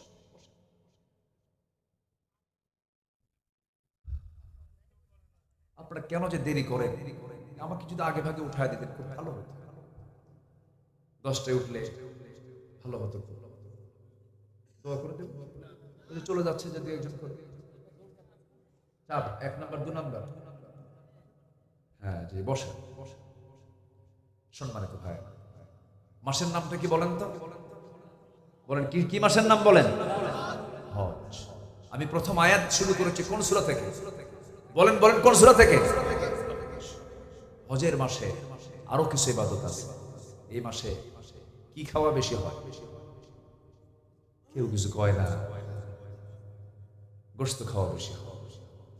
দেখলাম কলকাতার কিছু হিন্দু মা বোনেরা কান্নাকাটি করছে, তারা গরু পেলেছেন বছর খানেক ধরে, বিভিন্ন ঋণ টিন করে তারা গরু পেলেছেন। কি করবেন? কোরবানির আগে তারা গরুটা বিক্রি করে দিবেন, কিন্তু কোরবানি করা নিষেধ। কোরবানির পশু আর বিক্রি হচ্ছে না। সম্মানিত ভাইয়েরা, পৃথিবীর যত প্রাণী আছে সব আল্লাহ পাক মানুষের খেদমতের জন্য সৃষ্টি করেছেন। যেরকম সুবহানাল্লাহ। ছাগল শুধু ঘাস খাবে, ও তৃণভোজী। ছাগলের দাঁতের যে মাড়ি, গরুর দাঁতের যে মাড়ি, সবগুলো মাড়ি হলো, দাঁতের মাড়ি হলো সমান, কোনো চোকা চোকা কোনো ভাব নাই, সব সমান মাড়ি। দেখছেন না গরুর মাড়ি কি সব কি সমান? একটাও চোকা দেখবেন না। কিন্তু আপনি সিংহের দিকে তাকান, বাঘের দিকে তাকান, ওদের দাঁতের মাড়িগুলো কি সব চোকা চোকা। ওর দাঁত প্রমাণ করে কোনো ঘাস খাওয়া নাই। কি খাবো? রক্ত গোশত খাবো। আর বান্দার মুখের যে দাঁত, এই দাঁতের মধ্যে সোজাও আছে চোকাও আছে। কি কিছু আছে কি একদম সোজা, কোনো চোকাচোকি নাই, একদম সোজা। মানে তুমি শাকসবজিও খাও আর চোকা যে আছে কিছু গোশত। সুবহানাল্লাহ। আল্লাহ সব কিছু বলে দিয়েছেন। আমার বন্ধুগণ, যারা বলে আমরা নিরামিষ ভোজি, ভালো কথা, নিরামিষ ভোজি আপনি হলেন, বাংলাদেশের নাগরিক, আপনি নিরামিষ ভোজি মানুষ, সমস্যা নাই। কিন্তু সাহারা মরুভূমি গুলো আছে না নাই বলেন? যে এলাকায় কোনো ঘাস জন্মায় না, কোনো গুনো গাছগাছালি হয় না, ওই এলাকার মানুষগুলো কি খেয়ে বেঁচে থাকবে? ওই তপ্ত মরুর অঞ্চলে উটগুলো ঘুরে ফিরে বেড়ায়, এই প্রাণীগুলো ঘুরে ফিরে বেড়ায়, তাদের তো আমিষ ছাড়া কোনো উপায় নাই, তারা কেমন করে বাঁচবে? আল্লাহ রাব্বুল আলামিন সেই জন্য বান্দার জন্য আমিষও জায়েজ করেছেন, নিরামিষও জায়েজ করেছেন। যেরকম সুবহানাল্লাহ। গরুর হালাল প্রাণী, গরুর চর্বিতে, উটের চর্বিগুলোতে আল্লাহ রাব্বুল আলামিন ক্যান্সারের প্রতিষেধক রেখেছেন। ক্যান্সারকে নিরাময়ের জন্য এই সমস্ত চর্বিগুলো দরকার। ডাক্তার হাজারবার বলুক কিছু কিছু খাবেন। ইসলামের থিওরি হলো, রাসূল সুন্দর সায়েন্টিফিক ব্যাখ্যা দিয়েছেন। রাসূল বলেছেন, তোমার পেটটাকে 3 ভাগ করো, 1 ভাগ খাবার, 1 ভাগ পানি, 1 ভাগ খালি। সবই খাও, কিন্তু অল্প অল্প করে খাও, অপচয় করো না, নষ্ট করো না। যেরকম সুবহানাল্লাহ। ডাক্তার বলে দেয় মধু খাবেন না, আপনার ডায়াবেটিস। কিন্তু ডায়াবেটিসের রোগী করে কি দিনে 5 বার চা খায়, 5 কাপ বা 5 চামচ চিনি দিয়ে। কি 5 চামচ চিনি দিয়া উনি চা খান, কিন্তু ডাক্তার বলেছে কি মধু। কিন্তু মধু এমন একটা, আল্লাহ রাব্বুল আলামিন এমন একটা নিয়ামত আল্লাহ পাক বান্দার জন্য দিয়েছেন। আল্লাহ পাক সুন্দর করে বলেছেন, বান্দারে এই দুনিয়াতে যত রোগ আছে, একমাত্র মৃত্যু নামক রোগ ছাড়া সমস্ত রোগের ঔষধ রেখে দিয়েছি এই মধুর ভিতরে। যেরকম সুবহানাল্লাহ। মাত্র 1 পাউন্ড মধু, মাত্র 1 পাউন্ড মধু বানাতে 20 লক্ষ মৌমাছিকে, 20 লক্ষ মৌমাছিকে, কত 20 লক্ষ মৌমাছিকে কোটি কোটি মাইল অতিক্রম করে এই মধুগুলো সংগ্রহ করতে হয়। ফুলে পড়ে ফলে পড়ে এই সমস্ত মৌমাছির যদি লেবার পেমেন্ট যদি দেওয়া লাগতো, 1 পাউন্ড মধুর দাম হতো কোটি কোটি টাকা। আল্লাহ পাক বান্দার জন্য হাতের নাগালের সাধ্যের ভিতরে করে দিয়েছেন। সুবহানাল্লাহ বলা যাবে না? সেই সুন্দরবনের মধু গিয়েছিলাম 3 দিন আগে। সাতক্ষীরার শ্যামনগর মাহফিল ছিল। মাহফিল কমিটিকে বললাম, ভাই আমারে ভাত দেন বা না দেন, মধু দিয়ে। কথা কি বুঝলেন? কিন্তু বললাম, ভাই মধু যিনি দিবেন শর্ত হলো একটু খাঁটি মধু দিয়েন। বলুন তো, মধু সমস্যা না মানুষ সমস্যা? কি সমস্যা? মধু মানে কি জানেন? মধু কিনতে নিলে মনে হয় খাঁটি। তো কি আমি কি ভুল বলতেছি বলেন? চিন্তা করা যে এত বড় একটা নিয়ামতের আল্লাহ পাক খাবার দিয়েছেন, যা সব রোগের ঔষধ। আর সেই মধুর ভিতরে যারা ওই কি বলে রাজশাহীর মিষ্টির শিরা যারা ঢুকায় দেয়, ওদের শুধু একবার ভাসি না, ডাবল ডাবল ভাসি হওয়া দরকার ছিল। আল্লাহ পাক ওয়াহা ইলা নাহলি আন ইত্তাখিযি মিনাল জিবালি বুয়ুতা, আল্লাহ পাক মৌমাছিকে ওহী করলেন, তুমি তোমার বাসা বানাও। এটা কি নাপাক? না, আল্লাহ এটা নাপাক নয়। আপনার কাছে এটা ঘৃণা হতে পারে, কিন্তু এটা আল্লাহ পাক আপনার জন্য চোখের মলম বানায় দিয়েছেন। চোখের কি বানায় দিয়েছেন? মলম, স্থায়ী মলম, ন্যাচারাল মলম, যেন আপনার চোখে কোনো জীবাণু অ্যাটাক না করতে পারে। চোখের পানিকে লবণ করেছেন 24 ঘন্টায়। চোখের ডাক্তাররা বলতেছে প্রত্যেক বান্দার চোখ থেকে 24 মিলিলিটার পানি চোখ থেকে বান্দার প্রত্যেক 24 ঘন্টায় বান্দার চোখ থেকে ঝরে, পানি ঝরে। যদি বেশি পানি ঝরে তখন দেখবেন কিছু কিছু লোক আছে চোখ দিয়ে পানি গড়ে গড়ে পড়ে, তার মেশিন প্রবলেম হয়ে গেছে। বেশি পড়লেও সমস্যা, আবার না আসলেও সমস্যা। চোখের কর্নিয়া নষ্ট হয়ে যাবে, চোখ অন্ধত্বের দিকে চলে যাবে। তাহলে চোখের পানি হলো লবণ। কানের মধ্যে যে ময়লাগুলো আছে, কানের ময়লাকে আল্লাহ রাব্বুল আলামিন এলাকায় কানের ময়লাকে কি বলে? গরু খায় কানের ময়লা। এই যে কত ভাষা না, ভাষার তো কোনো শেষ নাই। বলি আলহামদুলিল্লাহ, অনেক সুন্দর ভাষা আপনারা কথা বলেন। চারঘাট, এটা চারঘাটের সাথে মনে হয় রাজশাহী শহরের ভাষার মিল নাই। কোথায় যাচ্ছ গো? ভাত খেয়েছো? এরকম টান কি আছে নাকি? এদিকে আছে, কিছু আছে। মামুর বেটা কত যে মজা ভাষার মধ্যে। কে দিয়েছেন? কে দিয়েছেন এই মজা? বলেন কে দিয়েছেন? আল্লাহ দিয়েছেন। আলহামদুলিল্লাহ। রাজশাহীর আম কি যে আল্লাহ পাক নিয়ামত দিয়েছেন। গোটা পৃথিবী জানে রাজশাহীর আম। বলেন আলহামদুলিল্লাহ। গোটা দুনিয়া জানে, গোটা দুনিয়া। এই দেশ থেকে আম বাহিরে যায়, আলহামদুলিল্লাহ বলবেন না? অনেক বড় না, গাছে ঝুলতেছে আম, কিছু দিয়ে দিয়ে না ভাই। আচ্ছা, আম পাকে নাই এখন, এদিকে এখন। আল্লাহ তুমি সমস্ত প্রাকৃতিক দুর্যোগ থেকে আম ব্যবসায়ীদের তুমি হেফাজত করো। জোরে বলি আল্লাহুম্মা আমিন। এই আমের মধ্যে নিয়ামত আছে, কিন্তু আমের মধ্যে যারা ফরমালিন দেয় তাদের কি করবেন? বলেন কি করবেন? সমস্যা, মায়ের হবে না। শুধু মায়ের না, আল্লাহর নিয়ামতের সাথে যারা ভেজালি করে তাদের ফাঁসি হওয়া দরকার। বড় অপরাধ এটা। অধিকাংশ ম্যাক্সিমাম ক্যান্সার আক্রান্ত হচ্ছে শুধু খাদ্যের ভেজালের কারণে। শক্ত আইন হলে পরে সব বন্ধ হয়ে যাবে। সম্মানিত ভাই, আমরা সবকিছুর হক আদায় করবো। কানের ময়লাকে ইয়ারক্স, কানের ময়লা, এটা আল্লাহ পাক তিতা করে দিয়েছেন। কি করে দিয়েছেন? তিতা। খাইতো নাই, বুঝবো কেমন? এটা মেডিকেল সায়েন্স বলছে কানের ময়লা হলো তিতা, চোখের পানি হলো লবণ, আর মুখের চতুর্দিকের জিহ্বার চতুর্পাশে লালা হচ্ছে স্বাদহীন, কোনো স্বাদ নাই। দেখেন 3 অঙ্গের 3টা রকম। চোখ লবণ, কান তিতা, মুখ স্বাদ ছাড়া। সুবহানাল্লাহ বলবেন না আপনি? এটা কে করে দিয়েছেন? আল্লাহ করে দিয়েছেন। আল্লাহ বলছেন, বান্দারে মুখের লালা যদি আমি তিতা করে দিতাম কোনো খাবার ভাল লাগতো না। যদি মুখের লালা যদি তোর জন্য মিষ্টি বানায় দিতাম, পৃথিবীর কোনো মিষ্টি তোমার স্বাদ লাগতো না।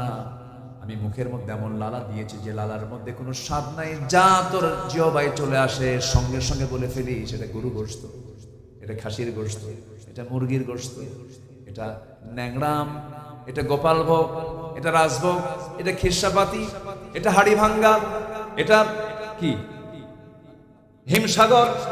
কত জামের স্বাদ। এই যে 200 প্রকার 250 প্রকার জামগুলো আছে আপনাদের, এত প্রকার স্বাদগুলো, এত ক্লাস, সমস্ত ক্লাসিফিকেশন করে দিয়েছে যে যন্ত্র, সেই যন্ত্রের নাম হলো জিহবা। সুবহানাল্লাহ বলা যাবে না? আল্লাহ রাব্বুল আলামিন এত কিছু দিয়েছেন বান্দারে, আমার নিয়ামতের শুকর আদায় করবি। আমার যদি শুকর আদায় করতে পারিস, আমি তোর প্রতি নিয়ামতের ভান্ডারটা ওপেন করে দেব। শিরিক করবি না। নাম্বার 2 হলো আমার হক আদায় করার জন্য তোর 2 নাম্বার কাজ হলো ভালো করে ঈমান আনবি এবং ঈমান নিয়ে তুই টিকে থাকবি। এবং আল্লাহ তাআলা ঈমান আনার সঙ্গে সঙ্গে আল্লাহ রাব্বুল আলামিন বান্দাকে স্পেশাল কিছু হুকুম করেছেন। যেমন এখন হজের মাসে হজ করো, হজটা ফরজ কাজ। আর হজের সঙ্গে আরেকটা আমল যোগ করে দিয়েছেন, সেটা হলো কুরবানি করো। কুরবানি কার হুকুম? আসতে বলেন, কুরবানি কার হুকুম? ফসল্লি লিরাব্বিকা ওয়ানহার, নামাজ পড়ো, কুরবানি করো। কি কুরবানি করবেন বলেন? গরু, উট, দুম্বা, খাসি, ছাগল। এলাকে মুরগিও হয় মনে হয় নাকি? মুরগি হয় না? আচ্ছা, মুরগি কি জবাই হয় না? জবাই তো হয়। কার নামে? আসতে বলেন, কার নামে হয়? কার নামে? উট হবে। উট হবে কয় ভাগে বলেন? উটকে আপনি 10 ভাগে করতে পারবেন। আচ্ছা, গরুকে আপনি 7 ভাগে করতে পারবেন। রাসূল করেছেন এটা। যদি কেউ শুনে থাকে কোনো মাসলা মাসলায়, আমার দেশে আবার উল্টা পাল্টা করলে তারটা ভাইরাল হয় বেশি। আমার দেশে আবার উল্টার দিকে চলে তো বেশি। মানে উল্টা যত কয়, এদিকে ইউটিউবাররা ওই তালেই থাকে, উল্টাকে কয়, উল্টা বানায়। আমার নবীজি সাহাবা কেরামকে বলেছেন, তোমরা ভাগে ভাগে দিয়ে দাও, সমস্যা নেই, চলে, হাদিস সম্মত বিষয়। তবে উত্তম হচ্ছে একাদা। পরিবারের পক্ষ থেকে আমি কোরবানি করছি, বাস আমি আমার পরিবারের পক্ষ থেকে কোরবানি করব, এটা হচ্ছে সবচেয়ে উত্তম বিষয়। তবে ভাগে দিলেও কোনো সমস্যা নাই। আবার অনেকে প্রশ্ন করেন, হুজুর আমার তো কোরবানি, আমার আকিকে আমার মা দেয় না, আমার বাপ দেয় না, তো আমার আকিকাটা বাদ আছে, আমি কুরবানির মধ্যে ঢুকাই দিতে চাই। এটা আমার দেশে একটা প্রচলিত একটা প্রথা আছে, কিন্তু কোরবানির সাথে আকিকার কোনো সম্পর্ক নাই। কারণ আকিকার হয়তো গোশতের হুকুম আর কোরবানির গোশতের হুকুম এক থাকতে পারে, এক সমস্যা নেই, কিন্তু আকিকার সম্পর্ক হলো জন্মের সাথে। জন্ম নেওয়ার 7ম দিনে হলো আকিকা। কোন দিনে বলেন? 7ম দিনে। ছেলে হলে 2টা ছাগল, মেয়ে হলে 1টা ছাগল, বাস। এটা হচ্ছে জন্মের সাথে। 7 দিন পার হয়ে গেছে, আকিকার আর হুকুম সেখানে জারি থাকতে পারে না। কিন্তু আমার দেশে মনের সান্ত্বনা নিয়ে অনেকে আকিকা করে। কিন্তু আল্লাহ তাআলা বলতেছেন যে তুমি কি করো, জিলহজ মাসে তুমি যখন পেয়ে যাবে, সেই সময় আমার পক্ষ থেকে আরেকটা হুকুম হলো তুমি কোরবানি করো। কার জন্য? আস্তে, কার জন্য? কার জন্য?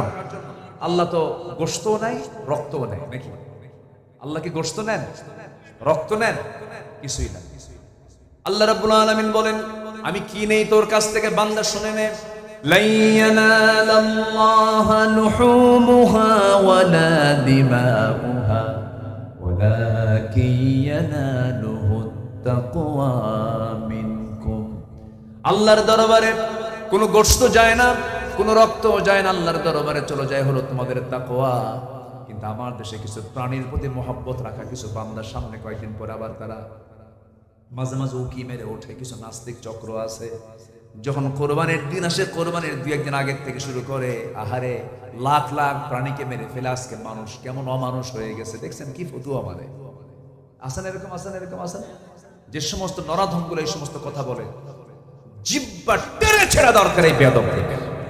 আসতে বলবেন না, জোরে বলেন ঠিক কিনা?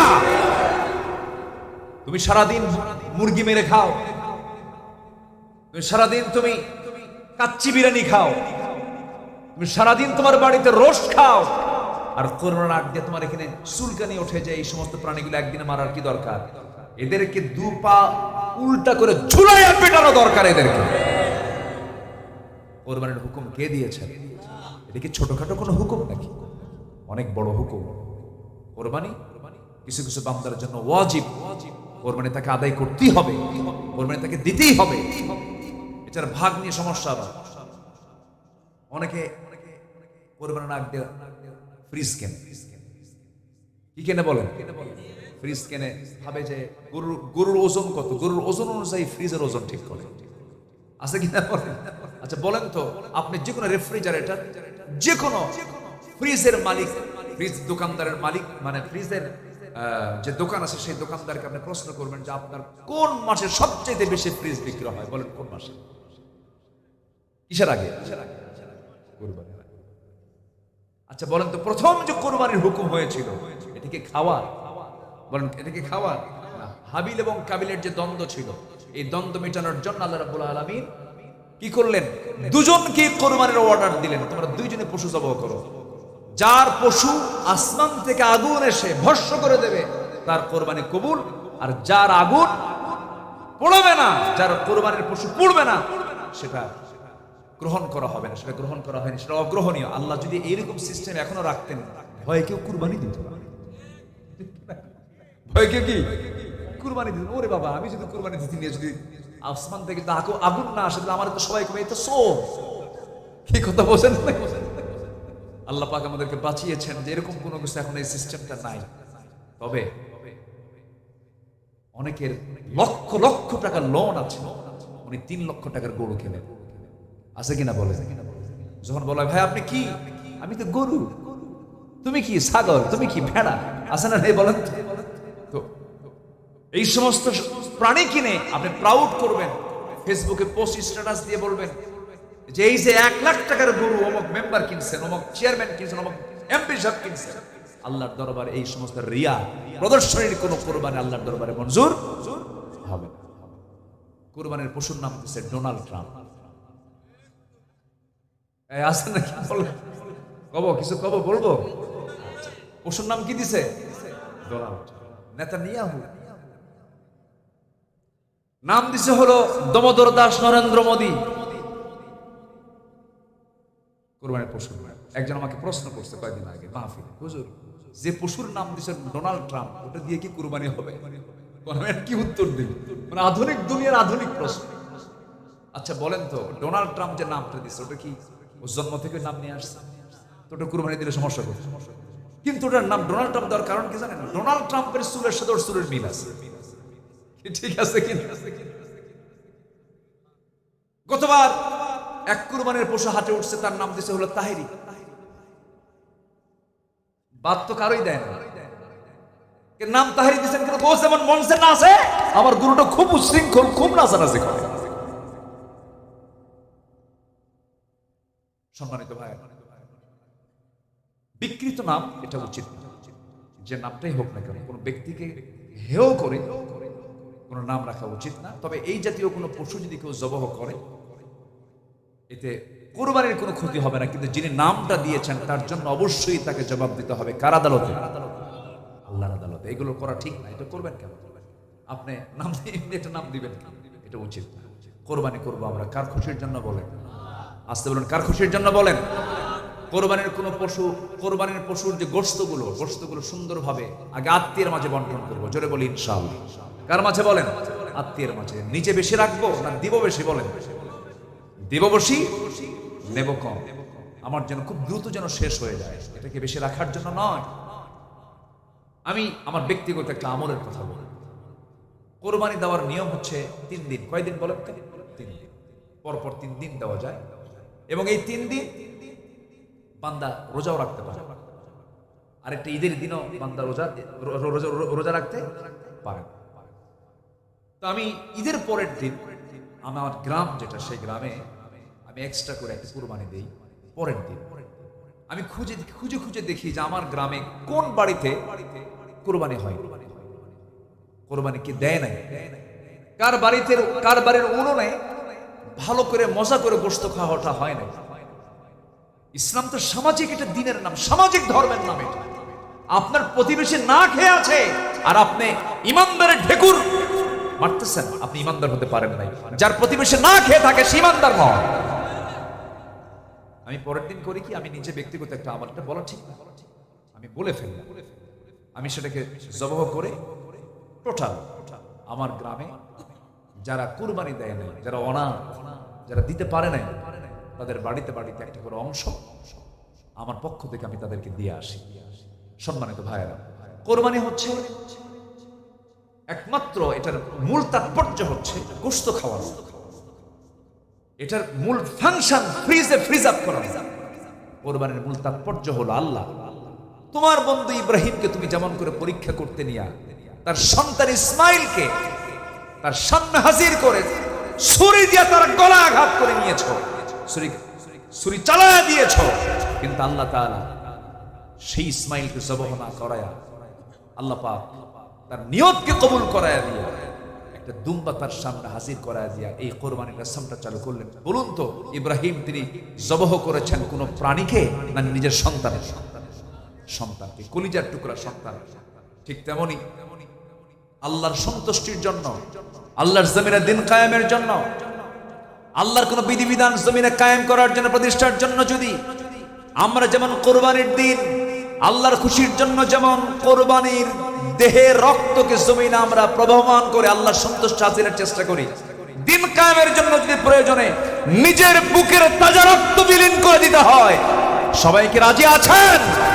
এটাই হচ্ছে কোরবানির শিক্ষা। কারা কারা রাজি আছেন দু হাত উঁচু করে দেখেন। কেউ তো স্লোগান দিচ্ছেন না।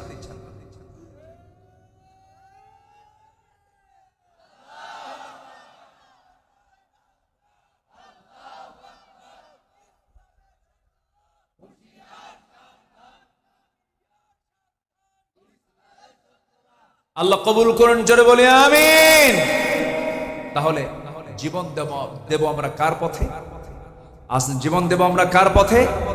আল্লাহ আমার জান এবং মাল কিনে নিয়েছেন জান্নাতের বিনিময়ে। কিসের বিনিময়ে বলেন? জান্নাতের বিনিময়ে। আল্লাহর হক আদায় করার জন্য 10টা কাজ। 1 নাম্বার বলেছে শিরিক করা যাবে না। নাম্বার 2 হলো ভালো ঈমান আনতে হবে এবং টিকে থাকতে হবে সেই পথে। নাম্বার 3 হলো আল্লাহকে ভয় করা। নাম্বার 4 হলো আল্লাহর বিচারে ফয়সালা মেনে নেওয়া। আল্লাহ যা বলেছেন সেই জায়গায় কোনো প্রকার অভিযোগ না তোলা, আপত্তি না তোলা। নাম্বার 5 হলো সালাত কায়েম করা, যাকাত আদায় করা। নাম্বার 6 হলো হজ করা। আমার দেশে বহু লোক আছে সিডনি চলে যায়, স্ট্যাচু অফ লিবার্টি দেখার জন্য চলে যায়, আমেরিকা চলে যায়, ব্রিটেন চলে যায়, কিন্তু হজে যাওয়া হয় না। এমন পোড়া কপাল আমার দেশে আছে না নাই বলেন? আছে। সোনার দাম হলো 2.5 লক্ষ টাকা ভরি, কিন্তু আমার নবীর সোনার মদিনায় যেতে সময় মাত্র টাকা লাগে 1,40,000 50,000। খুব একটা কঠিন কিছু নয়। ওই যে কবিদের কবিতাটা এক সময় ছিল, মনে বড় আশা ছিল যাব মদিনায়, এরকম করে তারা কবিতাগুলো বলতেন। আজকে এটা বাস্তবতায় আমরা তা পাই না। এখান থেকে ঢাকা যেতে সময় লাগে 10 ঘন্টা 12 ঘন্টা মাঝে মাঝে, কিন্তু মক্কায় যাওয়ার জন্য ঢাকা থেকে মাঝে মাঝে সময় লেগে যায় মাত্র 5 ঘন্টা। খুব অল্প সময় আপনি যেতে পারবেন। হজের নিয়ত করে ফেলেন। 1 বছর আমের ব্যবসা করে 10 লক্ষ টাকা কামাই করলেন, মনে মনে ভাববেন যে টাকাটা পাবো, আল্লাহ তোমার ঘরটা দেখে আসবো। আল্লাহ বলেছেন ওমান দাখালাহু কানা আমিনা, যে বান্দা আমার ঘরে ঢুকবে, আমার হারামের মধ্যে ঢুকবে, আমি তাকে নিরাপত্তা দিয়ে দেবো। যেরকম সুবহানাল্লাহ। আরাফার ময়দানে যদি কোনো বান্দার হজ কবুল হয়ে যায়, নবজাতক শিশু মার পেট থেকে যেমন গুনাহ মুক্ত হয়ে দুনিয়াতে আসে, যার হজটা কবুল হয় আল্লাহ রাব্বুল আলামিন তাকে শিশুর মতো গুনাহীন করে আল্লাহ পাক তাকে প্রস্তুত করে নেন। আর যে বান্দার উপর হজ ফরজ হয়েছে কিন্তু হজ না করে মারা গেল, সেজন্য বেদিন হয়ে মারা গেল। কি হয়ে মারা গেল? বেদিন হয়ে মারা গেল। হজের মাসে একটু আপনাদেরকে এই বিষয়ে কিছু কথা বললাম। নাম্বার 7 হলো সিয়াম পালন করা। সাওমুলি ওয়া নাজসিবিহি, এটা আল্লাহর হক। হজ আল্লাহর হক। ওয়ালিল্লাহি আলান নাসি হজ্জুল বাইতি মান ইসতাতা ইলাইহি সাবিলা। রোজা রাখবো আমরা। নাম্বার 8 হলো তওবা করব। তওবা করলে পরে সবচেয়ে বেশি খুশি হন তিনি কি আমার বলেন? আল্লাহ তাআলা। গুনাহ করেছেন গোপনে গোপনে, আল্লাহর কাছে মাফ চাইবো আমরা গোপনে গোপনে। আল্লাহকে বলবো আল্লাহ তুমি যেমন দুনিয়াতে আমার গুনাহকে গোপন করে নিয়েছো, আল্লাহ তুমি তোমার কাছে এটা গোপন করে তুমি আল্লাহ আমাকে মাফ করে দিও। আল্লাহর কাছে বেহায়ের মতো কাঁদতে হবে, আল্লাহর কাছে অস্থির হয়ে কাঁদতে হবে, চোখের পানি ফেলে ফেলে কাঁদতে হবে। আমার ভাইয়েরা, দুনিয়া থেকে আমিও বিদায় হব, আপনিও বিদায় হবেন। কেউ বাঁচার জন্য আসি নাই। যে কোনো মুহূর্তে দুনিয়া থেকে বিদায় নিয়ে নেব। মৃত্যু কিন্তু সহজ কোনো বিষয় নয়। ইদ্রিস আলাইহিস সালাম একদিন বলছেন আল্লাহ মৃত্যুর যন্ত্রণা কেমন আমাকে একটু দেখায় দাও তো, আমি একটু দেখতে চাই। মালাকুল মউত পাঠায় দিলেন, তার জান কবজ হয়ে গেল। আল্লাহ পাক তাকে আবার জিন্দা করলেন।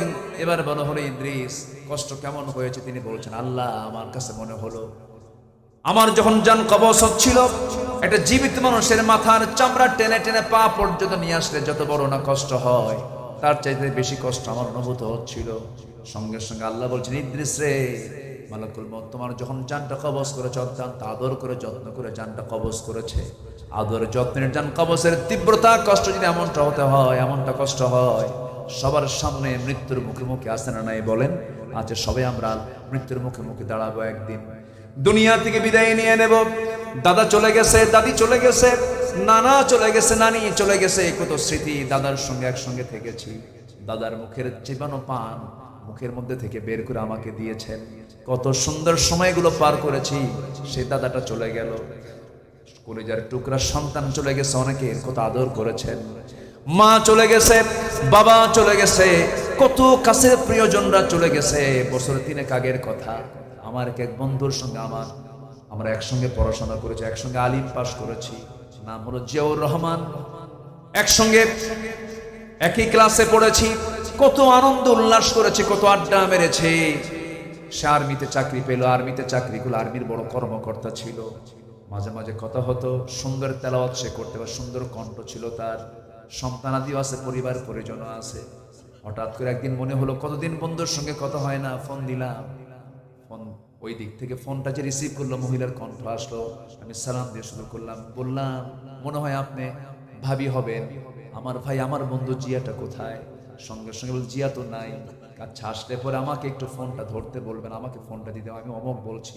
ওপার থেকে একটু কাদা কাদা কণ্ঠে বলছে, ভাই রে, আপনার ভাই তো এমন জায়গায় গেছে যে দেশ থেকে মানুষ আর কোনোদিন ফিরে আসে না, দুনিয়া থেকে বিদায় নিয়েছে। আমি নিজেকে স্থির করতে পারলাম না। হারে, আমার বয়সী মানুষ, একসঙ্গে পড়াশোনা করলাম, একসঙ্গে সময় কাটালাম। একটা মানুষের জীবন পরিবর্তনের জন্য বেশি কিছু লাগে না।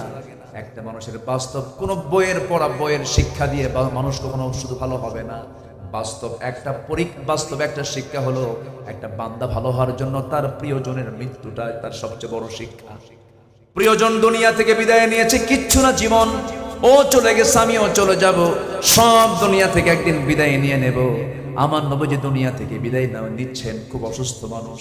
ওমরে ফারুক রাদিয়াল্লাহু পাগলার মতো হয়ে গেছে।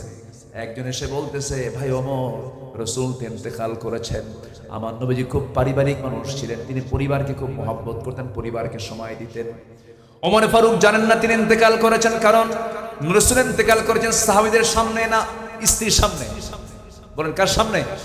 স্ত্রীর সামনে, ঘরের ভেতরে পর্দার পরিবেশে তিনি ছিলেন। ঘরের মধ্যে তিনি দুনিয়া থেকে বিদায় নিয়েছেন।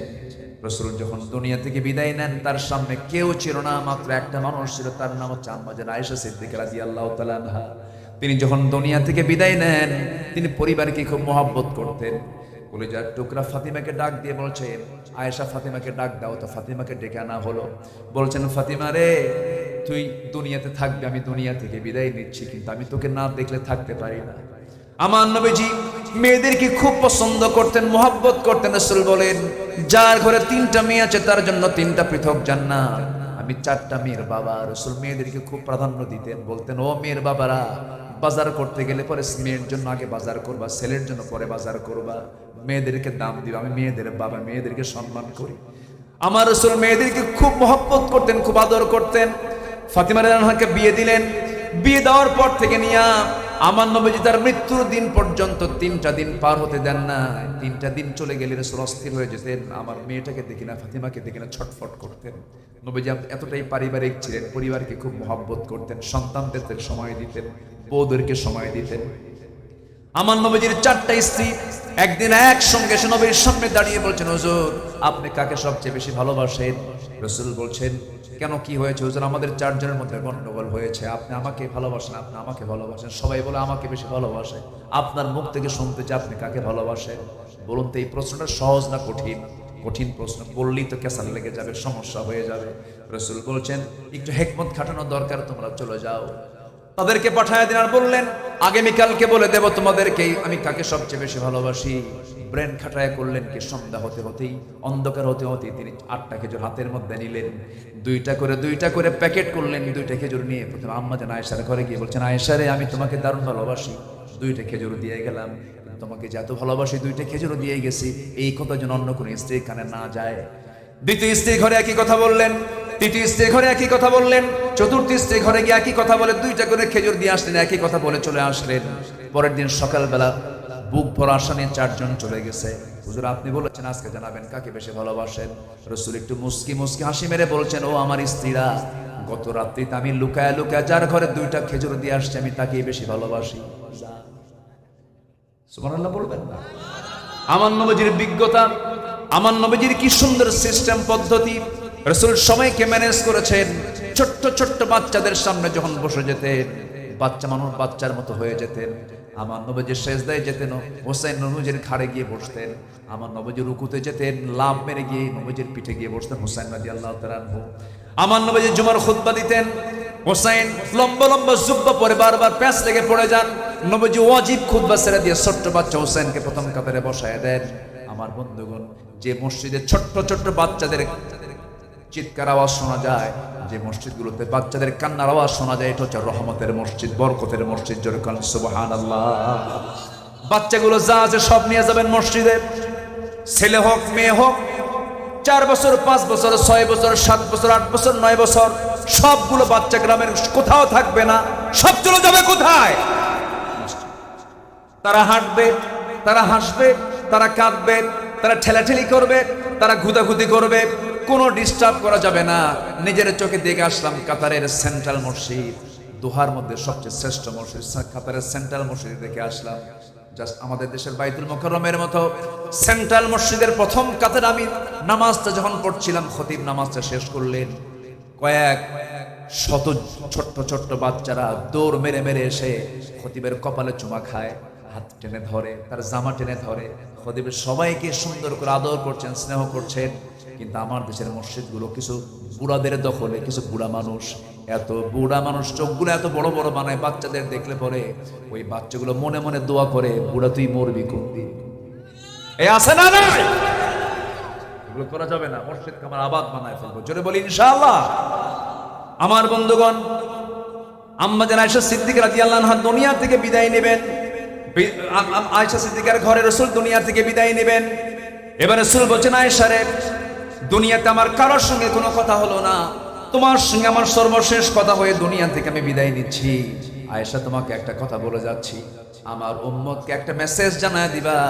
আমার উম্মত 1 নম্বর হক, আল্লাহর হক, নামাজ যেন 5 ওয়াক্ত আমার উম্মতরা যেন কখনো না ছেড়ে দেয়। আল্লাহ তুমি সকল মানুষকে নামাজি বানায় দাও, জোরে বলি আমিন। আমার দেশে কত দল তৈরি হলো, কত সরকার গঠন হলো, কত সরকার আসলো গেল, কত দল আমার চোখের সামনে দেখতে পেলাম। জাহান্নাম থেকে বাঁচার জন্য কারো কোনো টেনশন নাই, ঠিক কিনা বলেন? মদের আইন পাশ হয়, জেনার আইন পাশ হয়, এরপরে সুদের আর কারবার চলে, সব চলে। আজ পর্যন্ত জাহান্নাম থেকে বাঁচার জন্য জাতিকে নামাজের দিকে কেউ ডাকলো না, নামাজের আইন কেউ পাশ করতে পারলো। আমি অধ্যাপক মুজিবুর রহমান সাহেবকে ধন্যবাদ জানাই। আপনাদের রাজশাহীর কৃতের সন্তান, রাজশাহীর গর্ব, গোদাগাড়ি তানোরের বারবার নির্বাচিত এমপি, ভাইজানের সহযোগী, আপনার সময় তিনি ছিলেন। উনি সেদিন পার্লামেন্টে বুক উঁচু করে বলেছেন, আসুন না আমার দেশকে সুন্দর করার জন্য, মাদক মুক্ত, জেনা মুক্ত, সন্ত্রাস মুক্ত একটা দেশ গঠন করার জন্য সূরা হজের 41 নম্বর আয়াত, নামাজ, যাকাত আমরা সমাজে, রাষ্ট্রে আমরা চালু করি। এটা হোক। সবাই কি চান না? আপনারা সবাই কি চান না? আল্লাহ যেটা চান বান্দা সেটাই চাইতে হবে, ঠিক কিনা বলেন? আল্লাহ কবুল করুন, জোরে বলে আল্লাহুম্মা আমিন। আমি আর কথা না বাড়ি, যতটুকু কথা বলেছি আমল করার তৌফিক সবাইকে দান করুন, জোরে বলি আল্লাহুম্মা আমিন। আমার আব্দুর রহিম ভাই কোথায়? আমার আব্দুর রহিম ভাই অনেক কষ্ট করেছেন, মাহফিলের জন্য অনেক পরিশ্রম করেছেন। আল্লাহ তুমি সবার মাহফিল, সবার এই পরিশ্রমকে, শ্রমকে তুমি আল্লাহ কবুল আর মঞ্জুর করে নাও, জোরে বলি আল্লাহুম্মা আমিন, জোরে বলি আল্লাহুম্মা আমিন। এমপি মহোদয় তিনি অত্যন্ত ব্যস্ত মানুষ, এরপরও তিনি বসে বসে আলোচনাগুলো শুনলেন। তো আমি কথা আর বাড়াবো না, নামাজের মতো করে আমরা তাশাহুদের সুরতে আমরা সবাই বসে যাই, সবাই নামাজের মতো করে বসে যাই। আমরা আল্লাহর কাছে চাবো, আল্লাহর কাছে প্রার্থনা করব, আল্লাহ যেন আমাদের গুনাহ করতে না। তিনি অনেক কষ্ট করেছেন, অনেক যোগাযোগ করেছেন, এসেছি, আপনাদের সঙ্গে দেখা হলো। কষ্ট পেয়েছেন নাকি আপনারা? আল্লাহ যেন খুশি হন, জোরে বলি আল্লাহুম্মা আমিন। অনেক মিডিয়ার কর্মীরা এসেছেন, অনেক কষ্ট করে এসেছেন, রাত বিরাত তারা এই কষ্টগুলো করে। আল্লাহ তুমি তাদেরকে এটার জন্য উত্তম জাযা দিয়ে দাও, জান্নাতের কারণ বানায় দাও। আল্লাহ তাদেরকে পেশাদারিত্বের মানসিকতা নিয়ে খেদমত করার তৌফিক দিয়ে দাও। কমিটির ভাইদেরকে বলবো, তারা কষ্ট করে এসেছেন, একটু খাবারের ব্যবস্থা করে দিন। এই আপনারা খাইছেন? আপনারা খান নাই? আরে দেখছেন না হুজুর, মানে খুব কষ্টে আছে। একটু দেখা যাক। আমি বলেছি আব্দুর রহিম ভাইকে, উনি উনি উনি পারবেন ইনশাআল্লাহ। আপনারা খাওয়া দাওয়া করে যাবেন, অনেক কষ্ট করে আসছেন, অনেক দূর দূর থেকে। ওই নওগাঁ থেকে আসছে এক ভাই, উনি পুলিশ সদস্য, উনি পুলিশে চাকরিও করেন, আবার এই দিনের খেদমতে তিনি নিজেকে প্রস্তুত করেছেন। অনেকে কষ্ট করে আসছেন, আমরা সবার জন্য দোয়া করি। আপনারা আসছেন, আমরা এখন সোজা দোয়ার দিকে যাবো। আমরা চাইবো কার কাছে বলেন? আল্লাহর কাছে। আল্লাহ তুমি সবার সন্তানকে চক্ষু শীতল করে বানায় দাও, পরিবারকে তুমি শান্ত করে দাও। আমাদের এমপি মহোদয় তার আম্মার জন্য দোয়া চেয়েছেন, তিনি তার আম্মাকে সম্প্রতি কয়েকদিন আগে নিজের হাতে কবর শোয়া রেখেছেন। আল্লাহ তুমি তার মার কবরটাকে জান্নাতের নূর দিয়ে মুনাফার করে দাও। জোরে বলি আল্লাহুম্মা আমিন। এই আশাবাদ কামনা করে আসুন আমরা আল্লাহর কাছে চাই, আল্লাহর কাছে প্রার্থনা করি। আমার আব্দুর রহিম ভাইকে সবাই চিনেন? চিনেন নাকি? দাড়ি রাখলে কেমন হয় বলেন? ভালো হয়? আচ্ছা, আল্লাহ তুমি তাকে দাড়িওয়ালা বানাও। আপনি এত বড় খেদমত করলেন, দাড়িটা রাখবে না? ভাবির কোনো প্রবলেম নাকি? কি চিন্তা করতেছেন? কোনো সমস্যা নেই, চিন্তা একটাই, রাসূল সুন্নাহ, রাসূল দাড়ি রেখেছেন, আমি দাড়িওয়ালা জানি তো, সব শুনেছি আমি, আমার তো এটা মাথায় নিয়ে আছে। উনি যে আজকে আমারে কত কি খাওয়াইছে, 1 মাস না খেলেও হয়। শুধু এতটুকু বলুন, অত্যন্ত মেহমান প্রিয় মানুষ, খুব ভালো। আল্লাহ তুমি তাকে দাড়িওয়ালা বানাও। জোরে বলি আল্লাহুম্মা আমিন। আপনাদের দাড়িটা রাখার দরকার নেই, দেখছেন না? আমরা সবাই সুন্নাহ মেনে চলবো। কে কখন চলে যাব? দাড়িটা নিয়ে গেলে আল্লাহ বেজার হবেন না খুশি হবেন? সুন্নাহ, এটা সুন্নাহ কিন্তু অনেক গুরুত্বপূর্ণ, দায়মে সুন্নাহ। এটা সুন্নাতুল আম্বিয়া, সকল নবীর সুন্নাত। এটা আদম থেকে নিয়ে রাসূল পর্যন্ত যত নবী সব মোছওয়ালা না দাড়িওয়ালা? সব দাড়িওয়ালা। আসো আমরা আল্লাহর কাছে চাই, আল্লাহর কাছে প্রার্থনা করি এই মাহফিলকে তুমি আল্লাহ কবুল করে নাও। জোরে বলি আল্লাহুম্মা আমিন। আপনি দোয়া করে দেন। আমি করব? আল্লাহুম্মা ربنا ظلمنا أنفسنا وإن لم تغفر لنا وترحمنا لنكونن من الخاسرين ربنا لا تزغ قلوبنا بعد إذ هديتنا وهب لنا من لدنك رحمة إنك أنت الوهاب أي رب العالمين গভীর রাত, নিঝুম রাত, ঝিমানো রাত্রিতে চাঁদের মতো হাজারো মুসলমান নরনারী নিয়ে তোমার কালাম থেকে কিছু কথা বলেছি। গুনার বোঝা মাথায় নিয়ে দুটো হাত পেতেছি। আল্লাহ গুনার দিকে নজর দিও না, বান্দা মনে করে তামাম জিন্দেগির গুনাহগুলোকে মাফ করে দাও। আব্বা আম্মা যারা দুনিয়া থেকে বিদায় নিয়েছেন, জিন্দেগির গুনাহগুলো মাফ করো, কবরগুলোকে জান্নাতের টুকরা বানায়া দাও। আব্বা আম্মার জন্য কি দোয়া তাও শিখিয়ে দিয়েছো, আওয়াজ দিয়ে সবাই ঠোঁট মিলিয়ে বলুন, রব্বিরহামহুমা কামা রব্বায়ানি সগীরা রব্বিরহামহুমা কামা রব্বায়ানি সগীরা। ও আল্লাহ, এমপি মহোদয় তার মাকে হারিয়েছেন, দোয়া চেয়েছেন, আল্লাহ তার আম্মার কবরটাকে জান্নাতের নূর দিয়ে মুনাফফার করে দাও। অনেকের আব্বা আম্মা বেঁচে আছেন, তাদের প্রতি তোমার খাস রহমত নাজিল করো। দুনিয়া থেকে কোন দিন বিদায় নেব জানি না, ডান হাতে আমলনামা না আসা পর্যন্ত মরণ দিও না। এই গ্রামে কত মাইয়াত শুয়ে আছে রে, আশেপাশে কত কবরবাসী শুয়ে আছে, অপেক্ষায় আছে আমার সন্তানটা আমার জন্য কখন দোয়া করবে। আশেপাশে যত কবরবাসী আছেন, কবরবাসীর সমস্ত আযাব মাফ করে দাও, কবরগুলোকে জান্নাতের টুকরা বানায়া দাও। তোমার বান্দাগুলোকে নেয়াত তুলেছে এমন সময় মুসলমানদের পায়ের তলায় মাটি নাই। ও আল্লাহ, ফিলিস্তিনকে বাঁচাও, কাশ্মীরকে বাঁচাও। আল্লাহ, মুসলমানদের প্রথম কিবলা বাইতুল আকসাকে মুসলমানদের হাতে তুলে দাও। এই ক্রান্তি লগ্নে 180 কোটি মুসলমানের জন্য একটা ওমর তুমি আল্লাহ পাঠায়া দাও।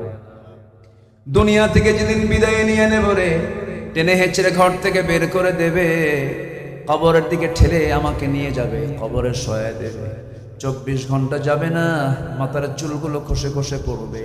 3 দিন যাবে না, চামড়াগুলো গলে গলে পড়বে। মাত্র 7টা দিন পেটের নারী বুড়ি সব চোখ মুখ কান নাক দিয়ে বের হওয়া শুরু হয়ে যাবে, কিম্পুত কিমাকার চেহারা হয়ে যাবে। মাত্র 3টা মাস পরে দেখা যাবে, কবর খনন করে যদি দেখা হয় কয়েকটা হাড় ছাড়া কিচ্ছু নাই রে। এই তো জীবনের পতন। কত রাজা মহারাজা দুনিয়া থেকে বিদায় নিয়েছে, ইতিহাস মুছে গেছে। এই সম্রাট বাবররা, হুমায়ুন, আওরঙ্গজেব, বাদশাহ জাহাঙ্গীর, বাদশাহ আলমগীর, কত বড় বাদশাহ, উপমহাদেশ তারা শাসন করেছে, দুনিয়া থেকে বিদায় নিয়েছে। কবরের পাশে আজকে দাঁড়ানোর মতো লোক নাই রে আল্লাহ। এই যে দুনিয়ার নিয়ম রে আল্লাহ, দিন শেষে কেউ বন্ধু নাই, তুমি আল্লাহ, তুমি আমার বন্ধু, একমাত্র বন্ধু আল্লাহ। সে অন্তিম সময়ে যখন চলে আসবে, জবানে জারি করে দিও কালো জয় কালেমা তাইয়্যিবা লা ইলাহা ইল্লাল্লাহ মুহাম্মাদুর রাসূলুল্লাহ। আসসালামু আলাইকুম ওয়া রাহমাতুল্লাহি ওয়া বারাকাতুহু।